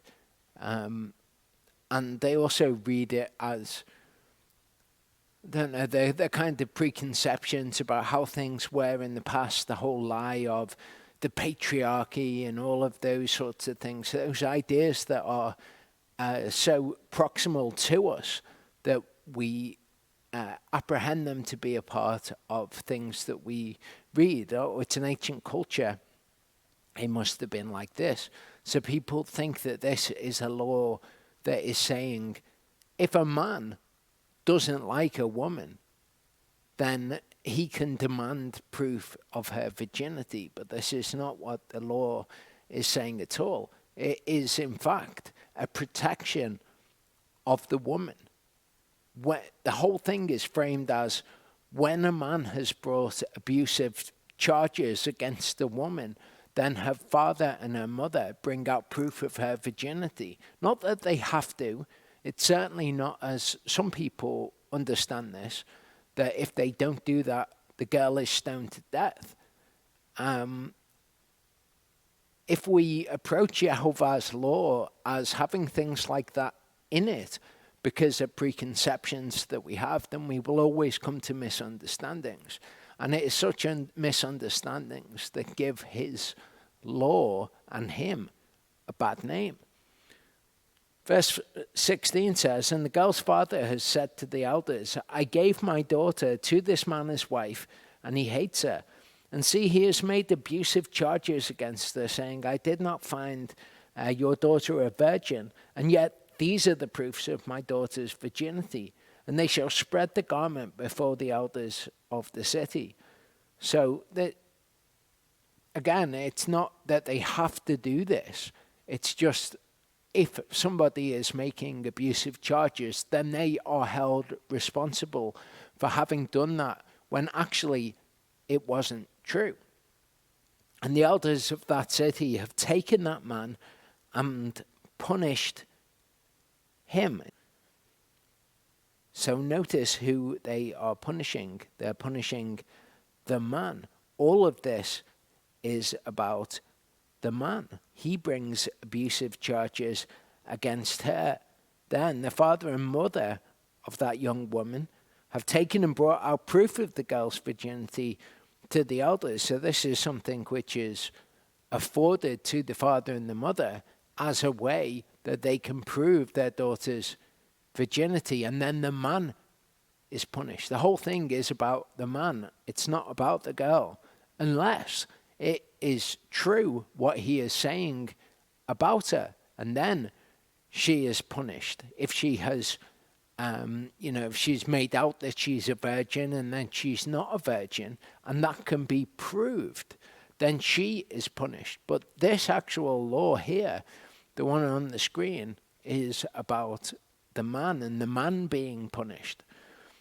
And find him 100 pieces of silver and given them to the father of the young woman, because he has brought an evil name on a virgin of Israel, which should teach you about what it is for someone to have a name, a new name, a good name, Yehovah doing things in his name, calling on Yehovah's name.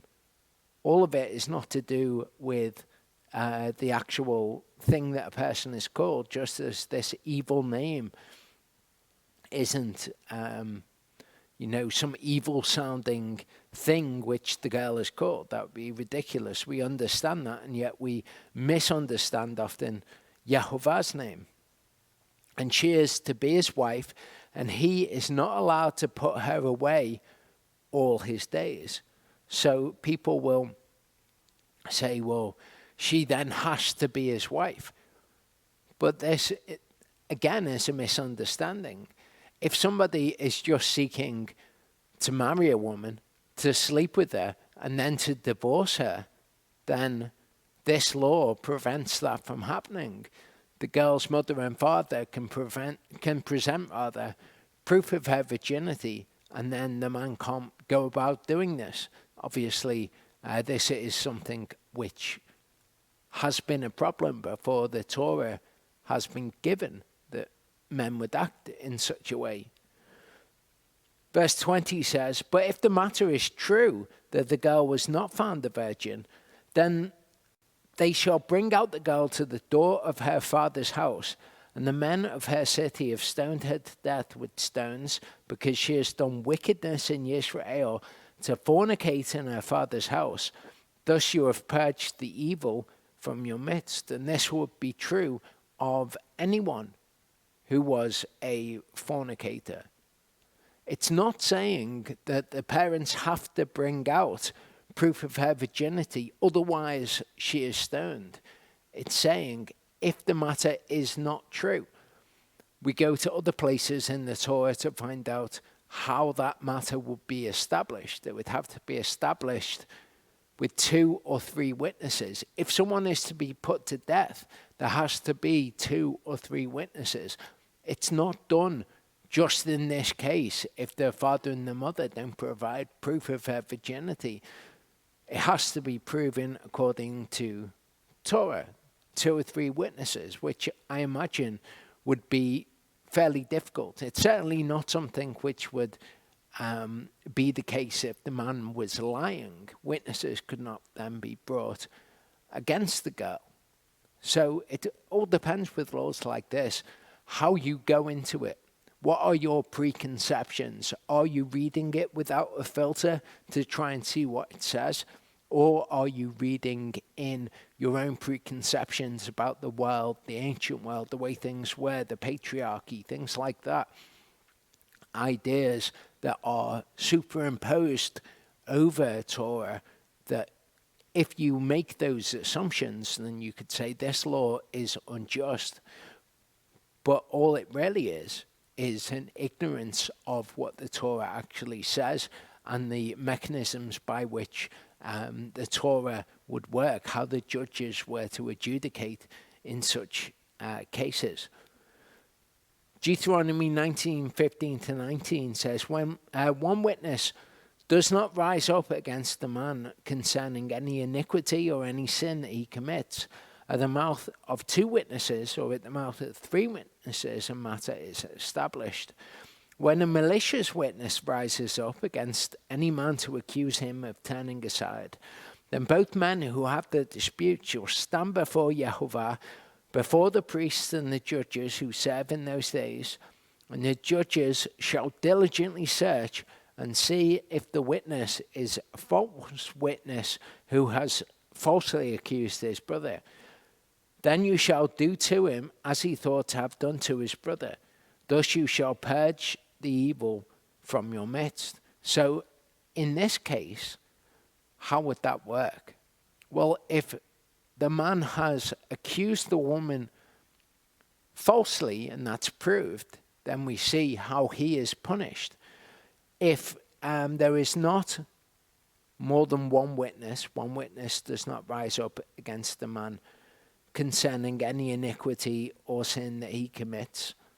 Okay, so there has to be 2 or 3 witnesses. If a false witness was to rise up against this girl, then that false witness would be under the penalty of the same thing that would be done to the girl being done to them. So if they were to lie, then they would know that if it was discovered, they would be under the death penalty.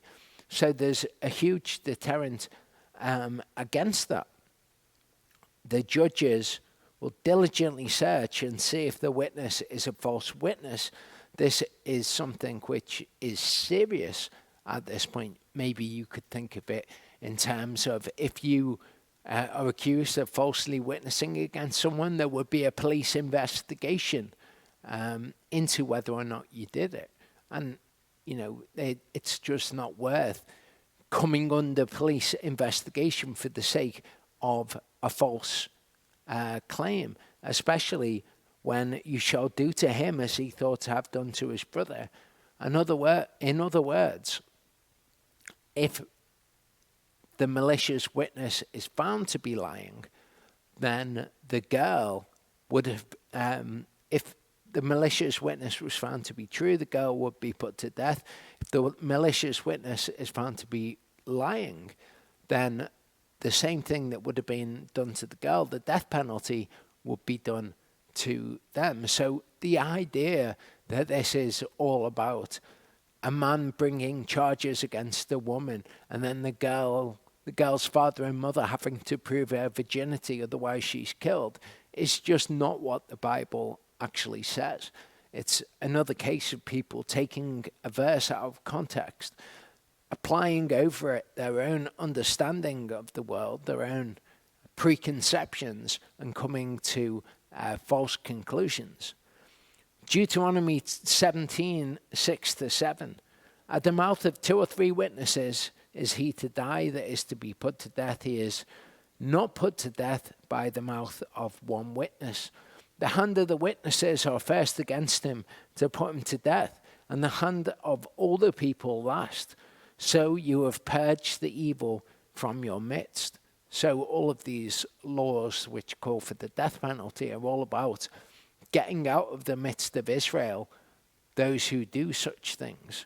So it's only at the mouth of 2 or 3 witnesses. Now this actually brings up an interesting consideration for us.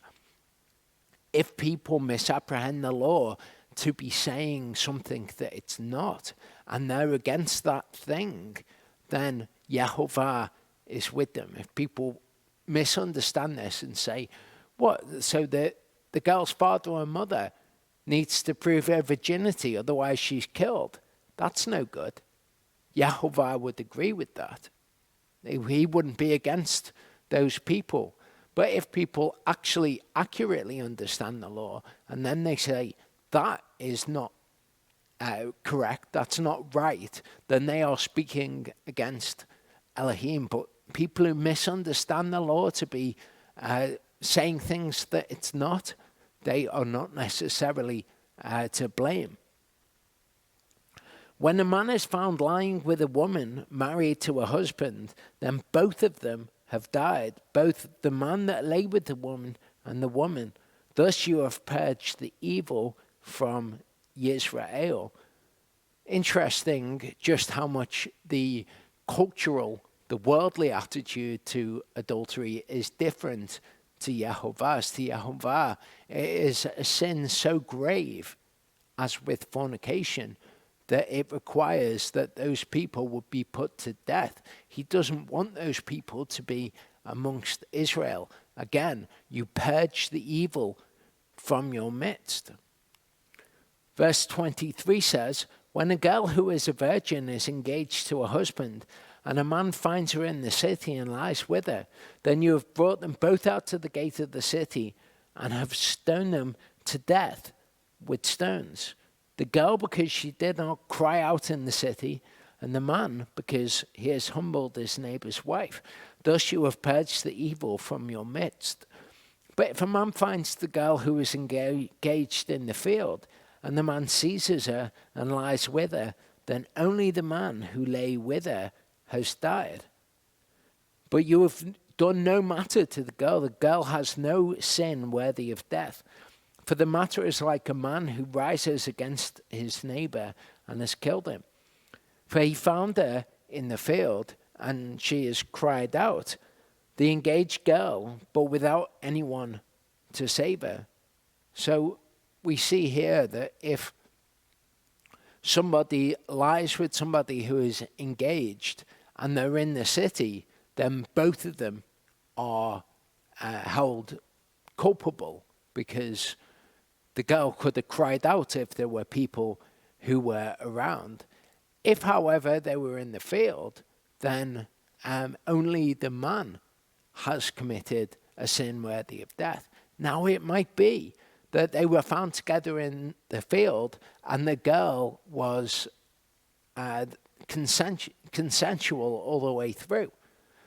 But Yehovah says, if there is room for doubt in this instance, then only the man is put to death. And perhaps we can appreciate from that we are to give people the benefit of the doubt when something cannot be proved. Even if you think, oh, you were found together in the field, but actually I know about you two and the fact that you've been into each other for a while, and you suspect somebody for other reasons, but you can't prove something, then maybe give them the benefit of the doubt. Here, certainly the girl is given the benefit of the doubt. If she's found in a situation where she couldn't have cried out and the man might well have been forcing himself upon her. Verse 28 says, when a man finds a girl who is a virgin, who is not engaged, and he takes hold of her and lies with her, and they are found out, then the man who lay with her is to give to the girl's father 50 pieces of silver, and she is to be his wife because he has humbled her. He is not allowed to put her away all his days. Now this is actually a retelling, the Deuteros Nomos, the second law, of something given in the book of Exodus, which we'll look at. This is a different perspective on the same law. As I've mentioned before, just like the gospel account will talk about the same event, but will give us different information about it. So if somebody, it says, when a man finds a girl who is a virgin and not engaged, and he takes hold of her and lies with her, people think this is talking about rape. But it's not talking about rape. What it's talking about is a law that has already been given. Exodus 22:16-17 says, and when a man entices a virgin who is not engaged and lies with her, he does certainly pay the bride price for her to be his wife. What did it say? The man who lay with her has given to the girl's father 50 pieces of silver. That's the bride price. If her father absolutely refuses to give her to him, he pays according to the bride price of virgins. So even if they don't end up getting married, he still has to pay the bride price. That is exactly what we're seeing here in Deuteronomy 22. The idea of a man taking hold of a woman and lying with her, to the fallen mind, if you read it through the lens of the fallen mind, maybe you could read into that rape, but that's not actually there in the text. Here we see it expressed in Exodus 22 as a man enticing a woman and lying with her. In verse 30 it says, a man does not take his father's wife, nor uncover his father's skirt. Okay, something which is told to us in the book of Leviticus also. In chapter 23, we're going to see people who can be in the leadership in the body. Okay, we're going to hear of the phrase, the assembly of Yehovah, and people make the false assumption that this is talking about the congregation. It's just talking about being a member of Israel. But the assembly of Yehovah was something that is different. We know that because we see people being refused entry to the assembly of Yehovah who otherwise are explicitly in Scripture given entry into just the general congregation. It says, no one of illegitimate birth does enter the assembly of Yehovah. Even a 10th generation of his does not enter the assembly of Yehovah. Okay, so it says here, no one who has had their genitalia removed enters into the leadership.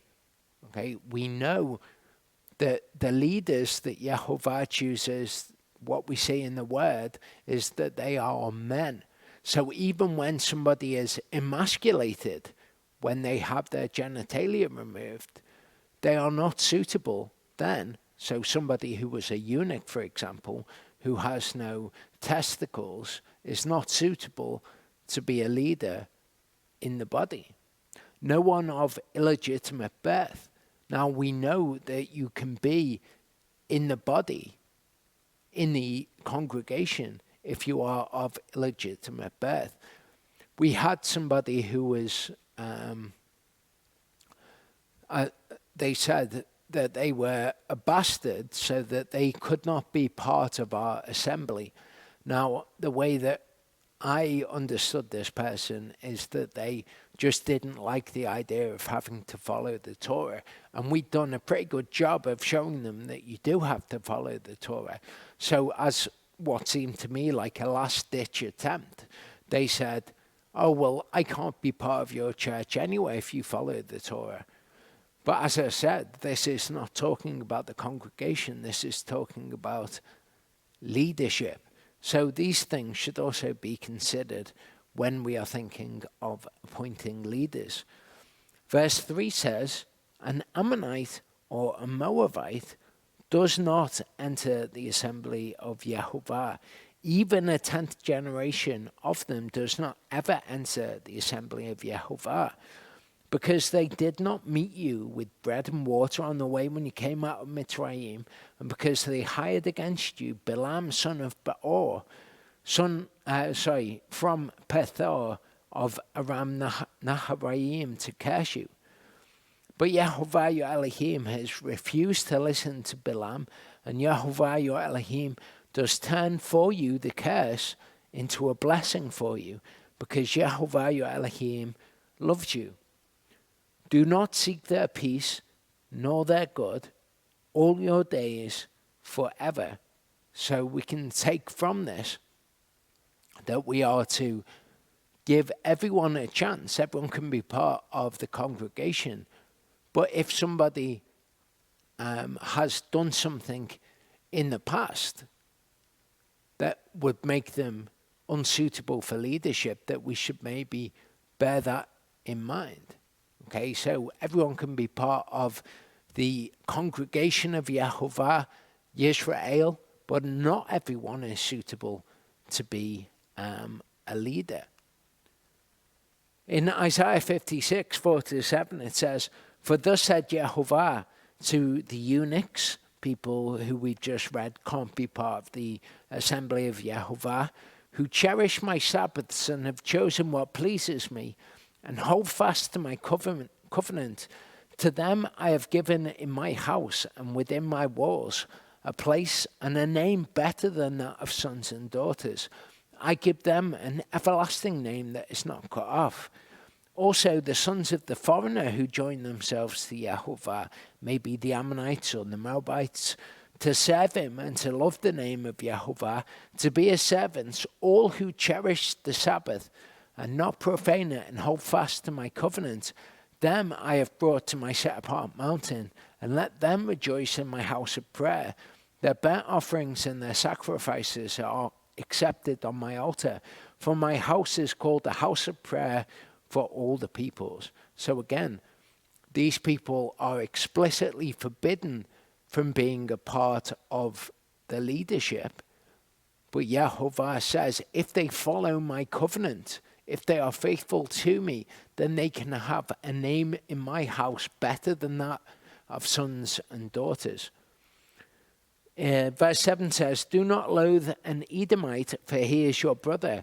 Do not loathe an Egyptian, because you were strangers in his land. The children of the third generation born to them do enter the assembly of Yehovah." So after a certain period of time, the third generation born to them. And what's it talking about? It's obviously not talking about any random person, because they will be the third generation from a random Egyptian or a random Edomite. It's talking about when they are part of Israel. Okay, 3 generations hence from them joining Israel, then they can be a part of the assembly of Yehovah. If the assembly of Yehovah was Israel, then any Edomite or any Egyptian whose history could be traced back 3 generations which would be everyone on the earth. Everyone is more than 3 generations of succession in a family line. Then any of them would be able to join the assembly. This criteria shows us that they are able to join Israel, but only after 3 generations can they be a part of the leadership. When the army goes out against your enemies, then you have guarded yourself. When there is any man among you who is not clean because of an emission in the night, then he is gone outside the camp. Let him not come into the midst of the camp. And it has been at the turning of evening that he bathes with water, and at the going in of the sun, let him come into the midst of the camp. And you have had a place outside the camp where you have gone out, and you have a sharp implement among your equipment. And it has been when you sit down outside that you have dug with it and turned and covered your excrement. So this might seem to be a weird command, but it's talking about when the army goes out against your enemies, having cleanness in the camp, which then we can understand as we read on.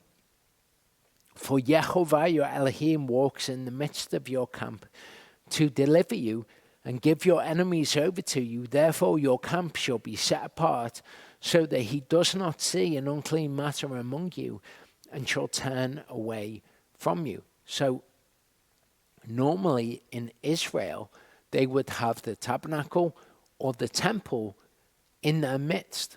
We're told in Leviticus 15, verse 31, that people in Israel had to be clean because Yehovah was in the temple in their midst, lest they defile the temple, which is where Yehovah was physically.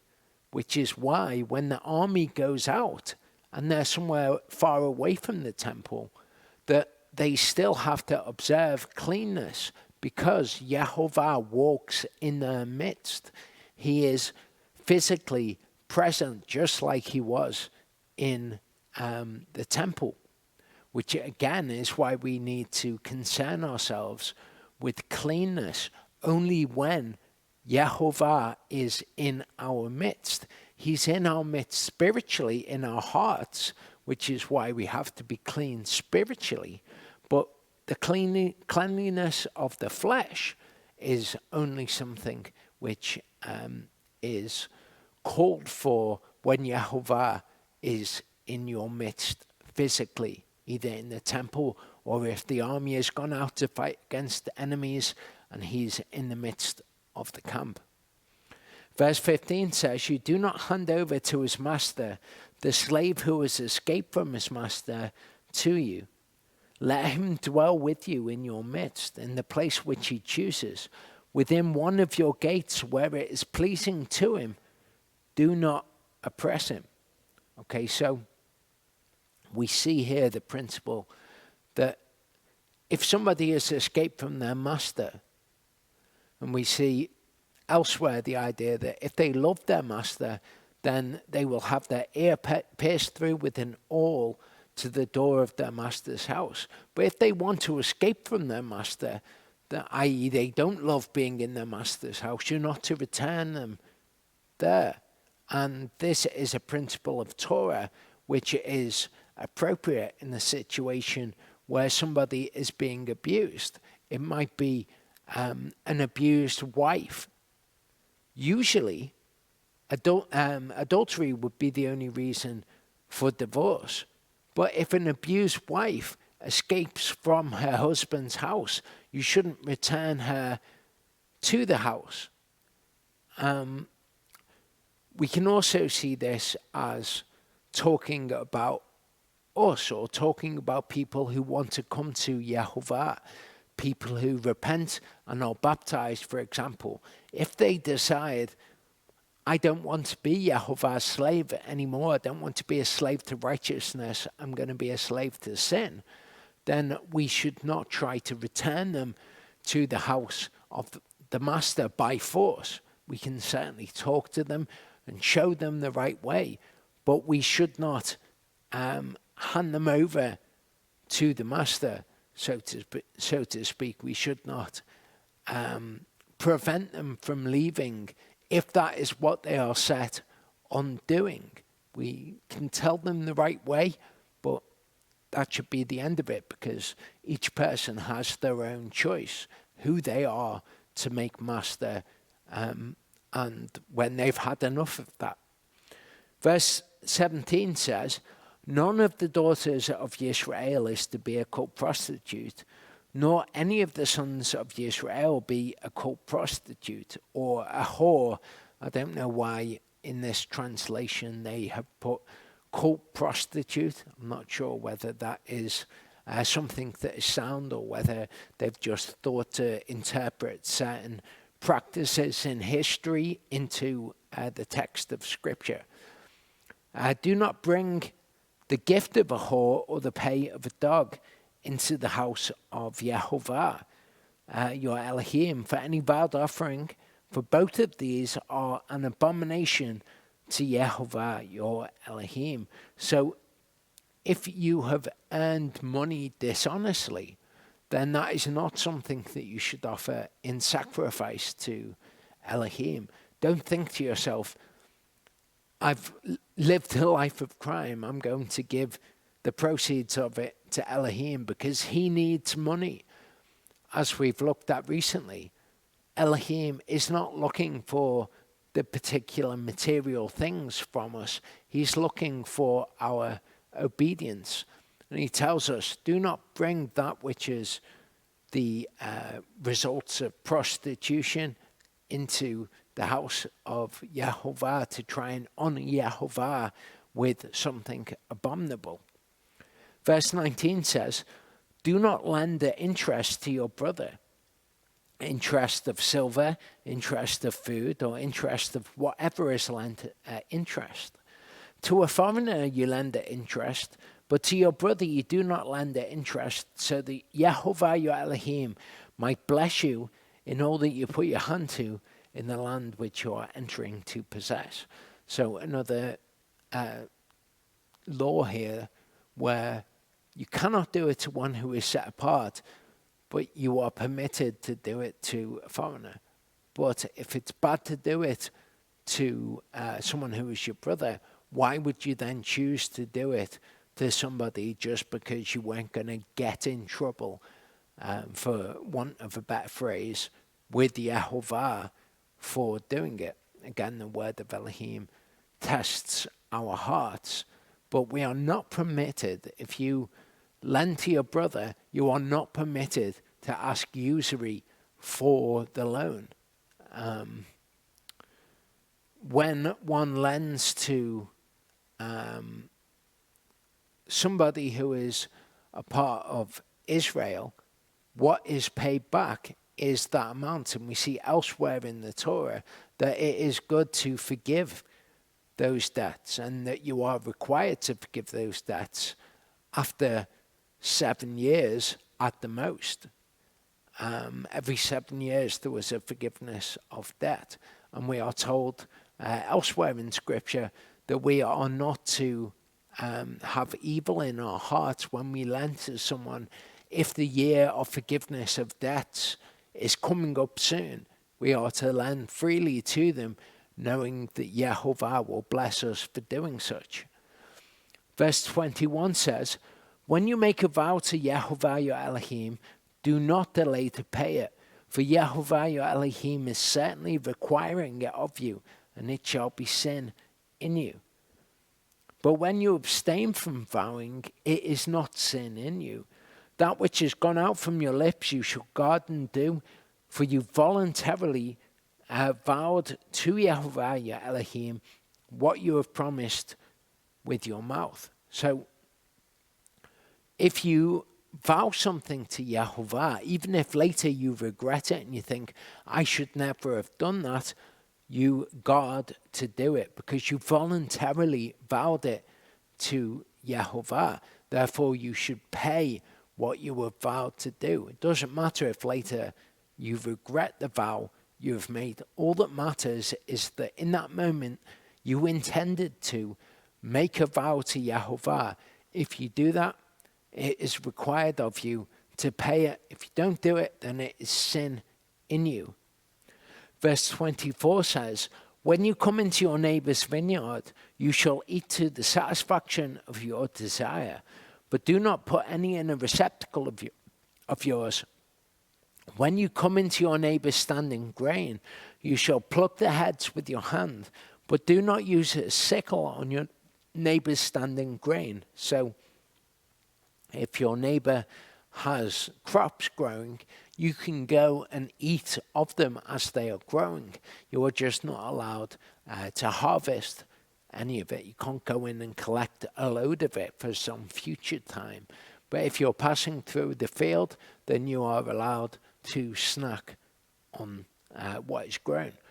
When a man takes a wife and shall marry her, then it has been, if he finds no favor, if she finds no favor in his eyes, because he has found a matter of uncoveredness in her, and Yeshua later reveals that this is adultery, and he has written a certificate of divorce and put it in her hand and sent her out of his house.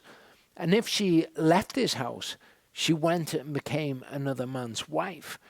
And the latter husband has hated her and written her a certificate of divorce, and put it in her hand, and sent her out of his house, or when the latter husband dies who took her to be his wife, then her former husband who has sent her away is not allowed to take her back. She is to be his wife after she has been defiled, for that would be an abomination before Yahweh, and do not bring sin on the land which Yahweh your Elohim is giving you as an inheritance. So we know the house of Israel to have been divorced by Yahweh and to have gone and become another man's wife. So Yahweh's Torah expressly forbids the house of Israel from being able to come back and be Yahweh's bride again. If that is confusing to you, don't know what I'm talking about, look for, do a search for the Way Biblical Fellowship, the two houses of Israel, and then that will make sense. This is explained to us to have been part of why Yeshua had to die, that Yehovah would come in the flesh, would die, and then we could be married to the resurrected Messiah.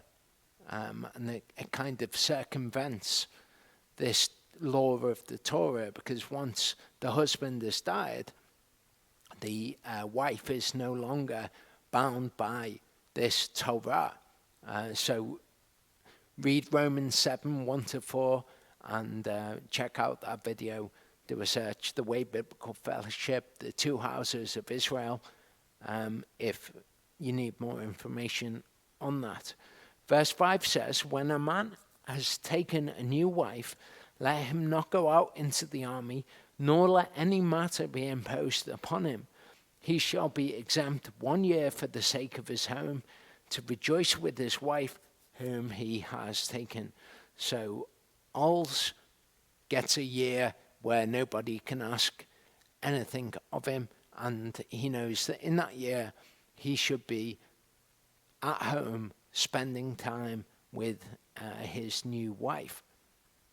Verse 6 says, no one takes in pledge the lower or upper millstone, for he would be taking a life in pledge. So if someone has a millstone, that's their business.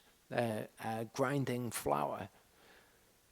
If you take a pledge of them for a debt, make sure it's not the thing by which they make their living.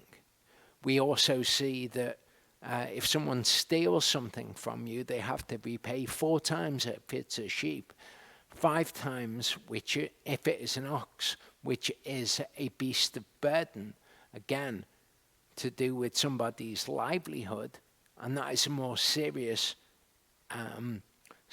transgression. So we can see from this that you should never take something that somebody needs to do their job, for whatever the reason might be. But we are expressly forbidden in Torah, if you take a pledge from someone, from taking the means of making a living. As it says here, he would be taking a life in pledge. When a man is found kidnapping any of his brothers of the children of Israel and treats him harshly or sells him, then that kidnapper shall die. Thus you purge the evil from your midst.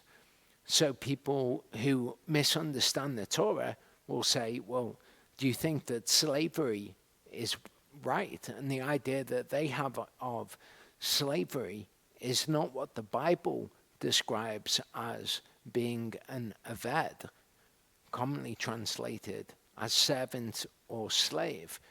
What they have in mind is what was done in Africa, where people went and the tribal leaders sold people into slavery to Europeans, and then you get the slave trade. If that is done, that practice, then that is forbidden in the Torah. And not only that, it is the death penalty if you do that.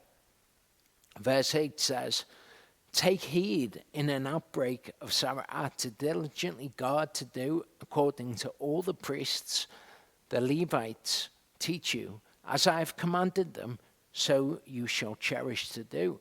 Remember what Yahweh your Elohim did to Miriam on the way when you came out of Mitzrayim. So Sabbath comes as a result of not obeying leadership, not obeying men of Elohim. So people are told to diligently guard and do according to all that the priests, the Levites, teach you, because that is why the Sabbath has broken out in the first place. So you should always obey those in leadership.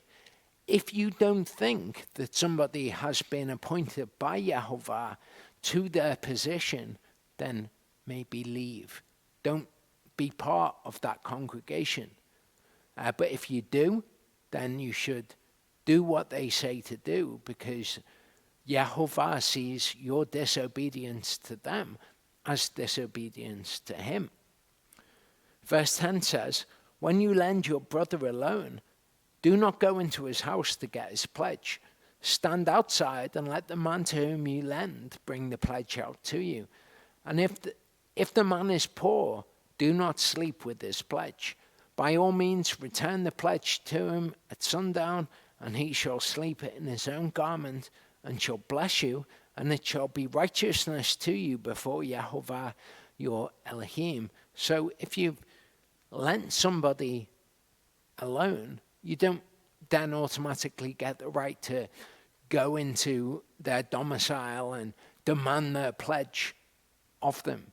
You wait outside, you're respectful to them. And if somebody is poor and they've had to give you something for which they rely on to sleep in, then you shall not take that from them when they need it. You shall return it to them at sundown, so that he shall sleep in his own garment and shall bless you. And that is seen as righteousness before Yahweh. We see all the way throughout the writings the idea that how you treat people who are poorer than you, that you have a material advantage over, that is held to your account, that they can cry out to Yahweh if you treat them badly, for example. In verse 14 it says, do not oppress a hired servant who is poor and needy of your brothers or of the strangers who is in your land within your gates. Give him his wages on the same day, and do not let the sun go down on it, for he is poor and lifts up his soul to it, so that he does not cry out against you to Yahweh, and it shall be sin in you. So, as I was saying, these people can cry out to Yahweh against us for treating them badly. If you are employing somebody, give them their wages on that day because they need them. You might not need them. If you're an employer, you might not need that money. It might not be important to you, but we should take into account other people's circumstances. And if someone is in need of money, give it to them quickly. Don't have them waiting for you in your abundance. Verse 16 says, fathers are not put to death for their children, and children are not put to death for their fathers. Each is to die for his own sin. Read Ezekiel 18 for more on that. It's the sin of the person is accounted to the person. It's not a familial thing. The idea of generational curses are from a misunderstanding of what it means when we see people who hate Yahweh, that going to the third and the fourth generation of people, and people make up a doctrine and believe that is talking about having generational curses, but that's not true. Your sin is your sin. Your father's sin, your grandfather's sin, is their sin. You are not punished or put under a curse for their sin. But if you hate Yehovah, you will be under the same curse that they were. But if you turn in repentance and you love Yehovah, the sin of your forefathers is not going to affect you. Again, recommend reading Ezekiel 18 because that lays that whole idea out in comprehensive detail. Verse 17 says, do not twist the justice, the mishpat, of a stranger or the fatherless. Do not take the garment of a widow. But you have remembered that you were a slave in Egypt, and that Yehovah your Elohim does ransom you from there. Therefore, I am commanding you to do this word. Okay, so these people are highlighted by Yehovah in His Torah as being people that we should show particular care to. Think of who they are, what's the commonality to them. There is some element of vulnerability. The stranger who doesn't know anyone, the fatherless or the orphan who has no parents, the widow who has no husband. We are to look after them particularly. Verse 19 says, when you reap the harvest in your field and have forgotten a sheaf in the field, do not go back to get it, lest let it rather be for the stranger, for the fatherless and for the widow, so that Yehovah your Elohim might bless you in all the work of your hands. When you beat your olive trees, do not examine the branch behind you. Let it be for the stranger, for the fatherless, and for the widow. When you gather the grapes of your vineyard, do not glean behind you. Let it be for the stranger, for the fatherless, and for the widow. And you have remembered that you were a slave in the land of Mitzrayim. Therefore, I am commanding you to do this word. So you shouldn't seek to extract all the value that you can from something. You should leave the remainder for those who need it. I've suggested before that you could do this. If you go into a shop and you pay for something, then maybe retain the change, set it apart, and then give it to these people. That's a way that we can do this. Deuteronomy 25 verse 1 says, when there is a dispute between men and they have come into judgment, and they have been judged, and the righteous declared righteous, and the wrongdoer declared wrong. And it has been, if the wrongdoer is to be beaten, that the judge has caused him to lie down and be beaten in his presence, with the number of blows according to his wrong. So the judge is to almost adjudicate here to make sure that the sentence is carried out correctly. 40 blows he gives him, but no more, lest he beat him with many more blows than these, and your brother is lightly esteemed before your eyes. So Yah's justice is punitive, certainly, but it's not meant in order for someone to just become nothing in your eyes. Oh, he's done this thing, give him 1,000 stripes. No, it needs to be measured. It needs to be something that will be restorative in nature, so that the person is punished appropriately, but no further, as we were looking at before.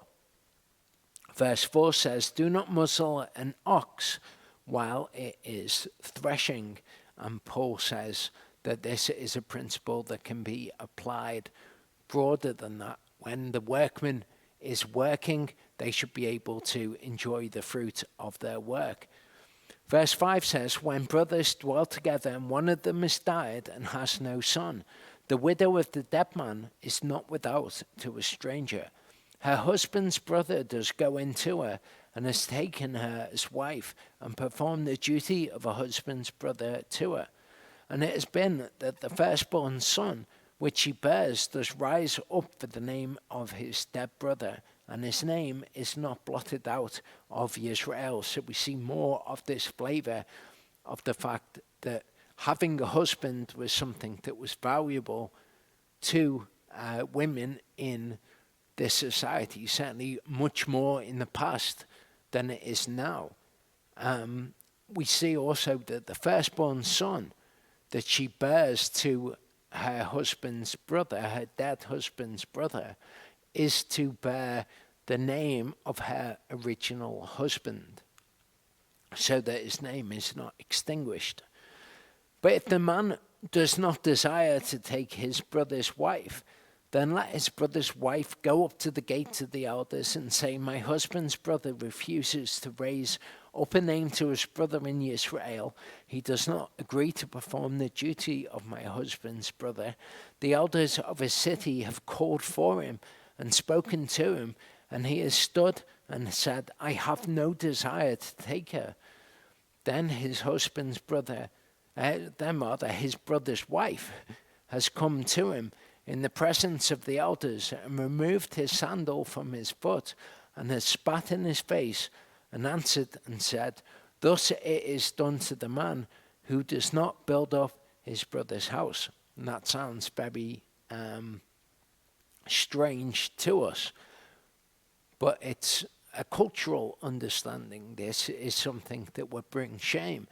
Notice, though, that he is called to give account of himself.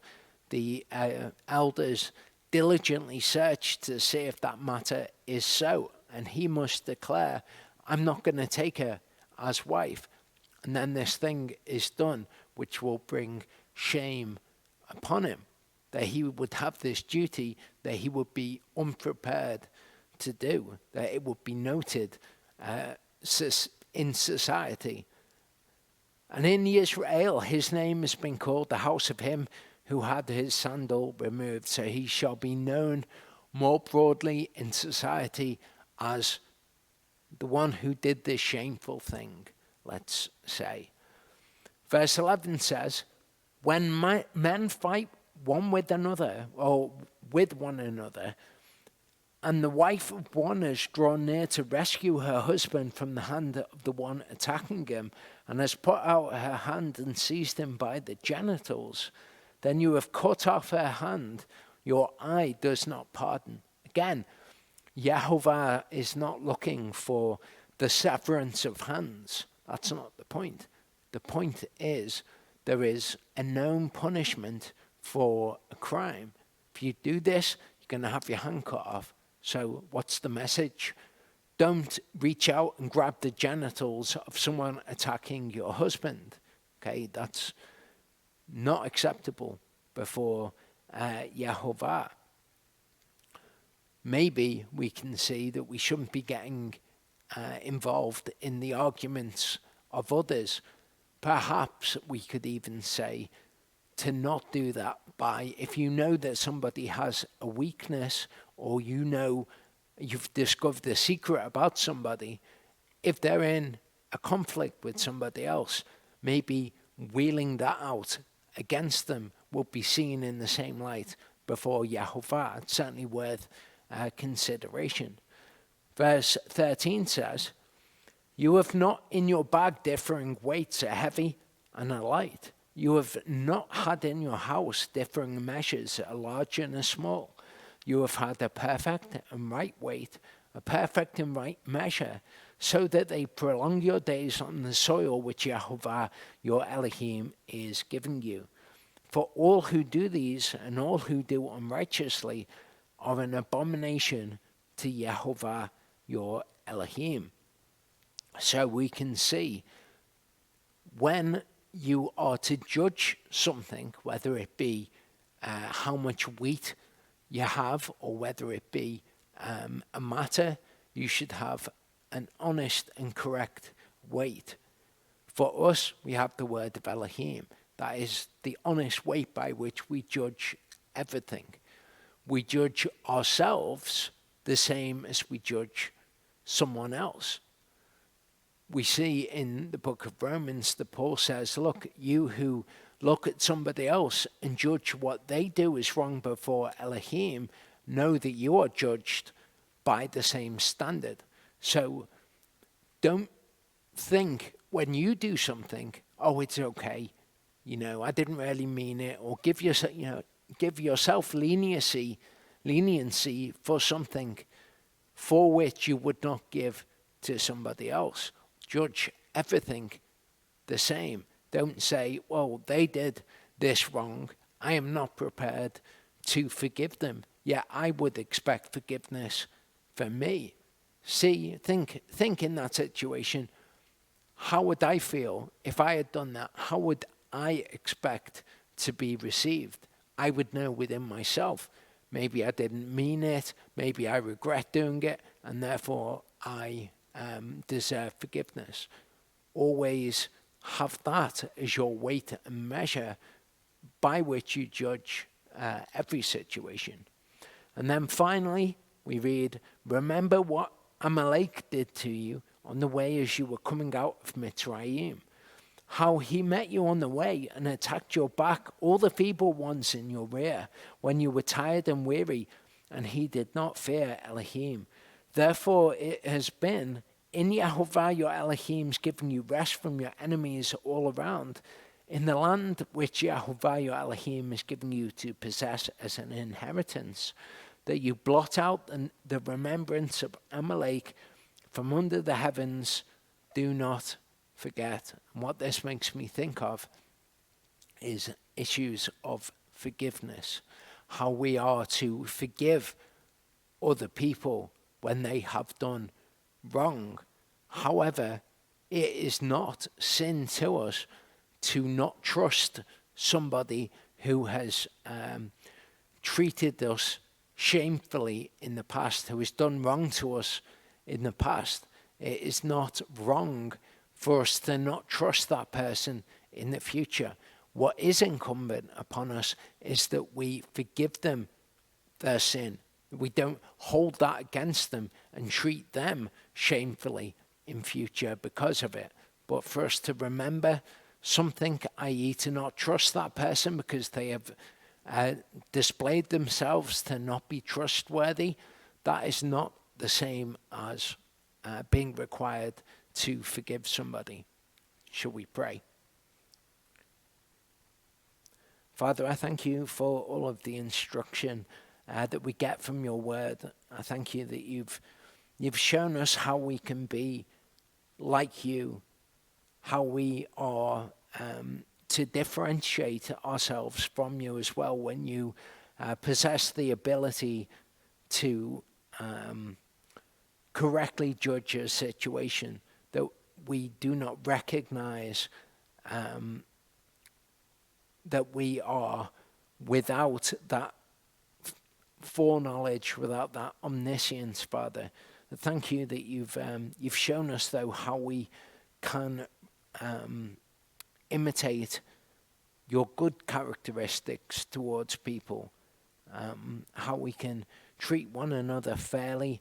I pray that you would speak to people in their hearts by convicting them of what they have done that is wrong. If people have heard things in this Torah portion and thought, maybe I've treated somebody the wrong way, I pray, Father, that you would help them to restore relationships, and that you would help them to come to a knowledge of what is right in your eyes, as we know that is the best way that things can be. Help us, Father, to be forgiving of other people. Help us to treat people correctly. I pray for all of us that you would highlight to us things in your word that show us the correct way to go when we have perhaps treated people badly. Thank you for being who you are, that you are good and that you are worthy of imitation. Thank you, Father. Amen.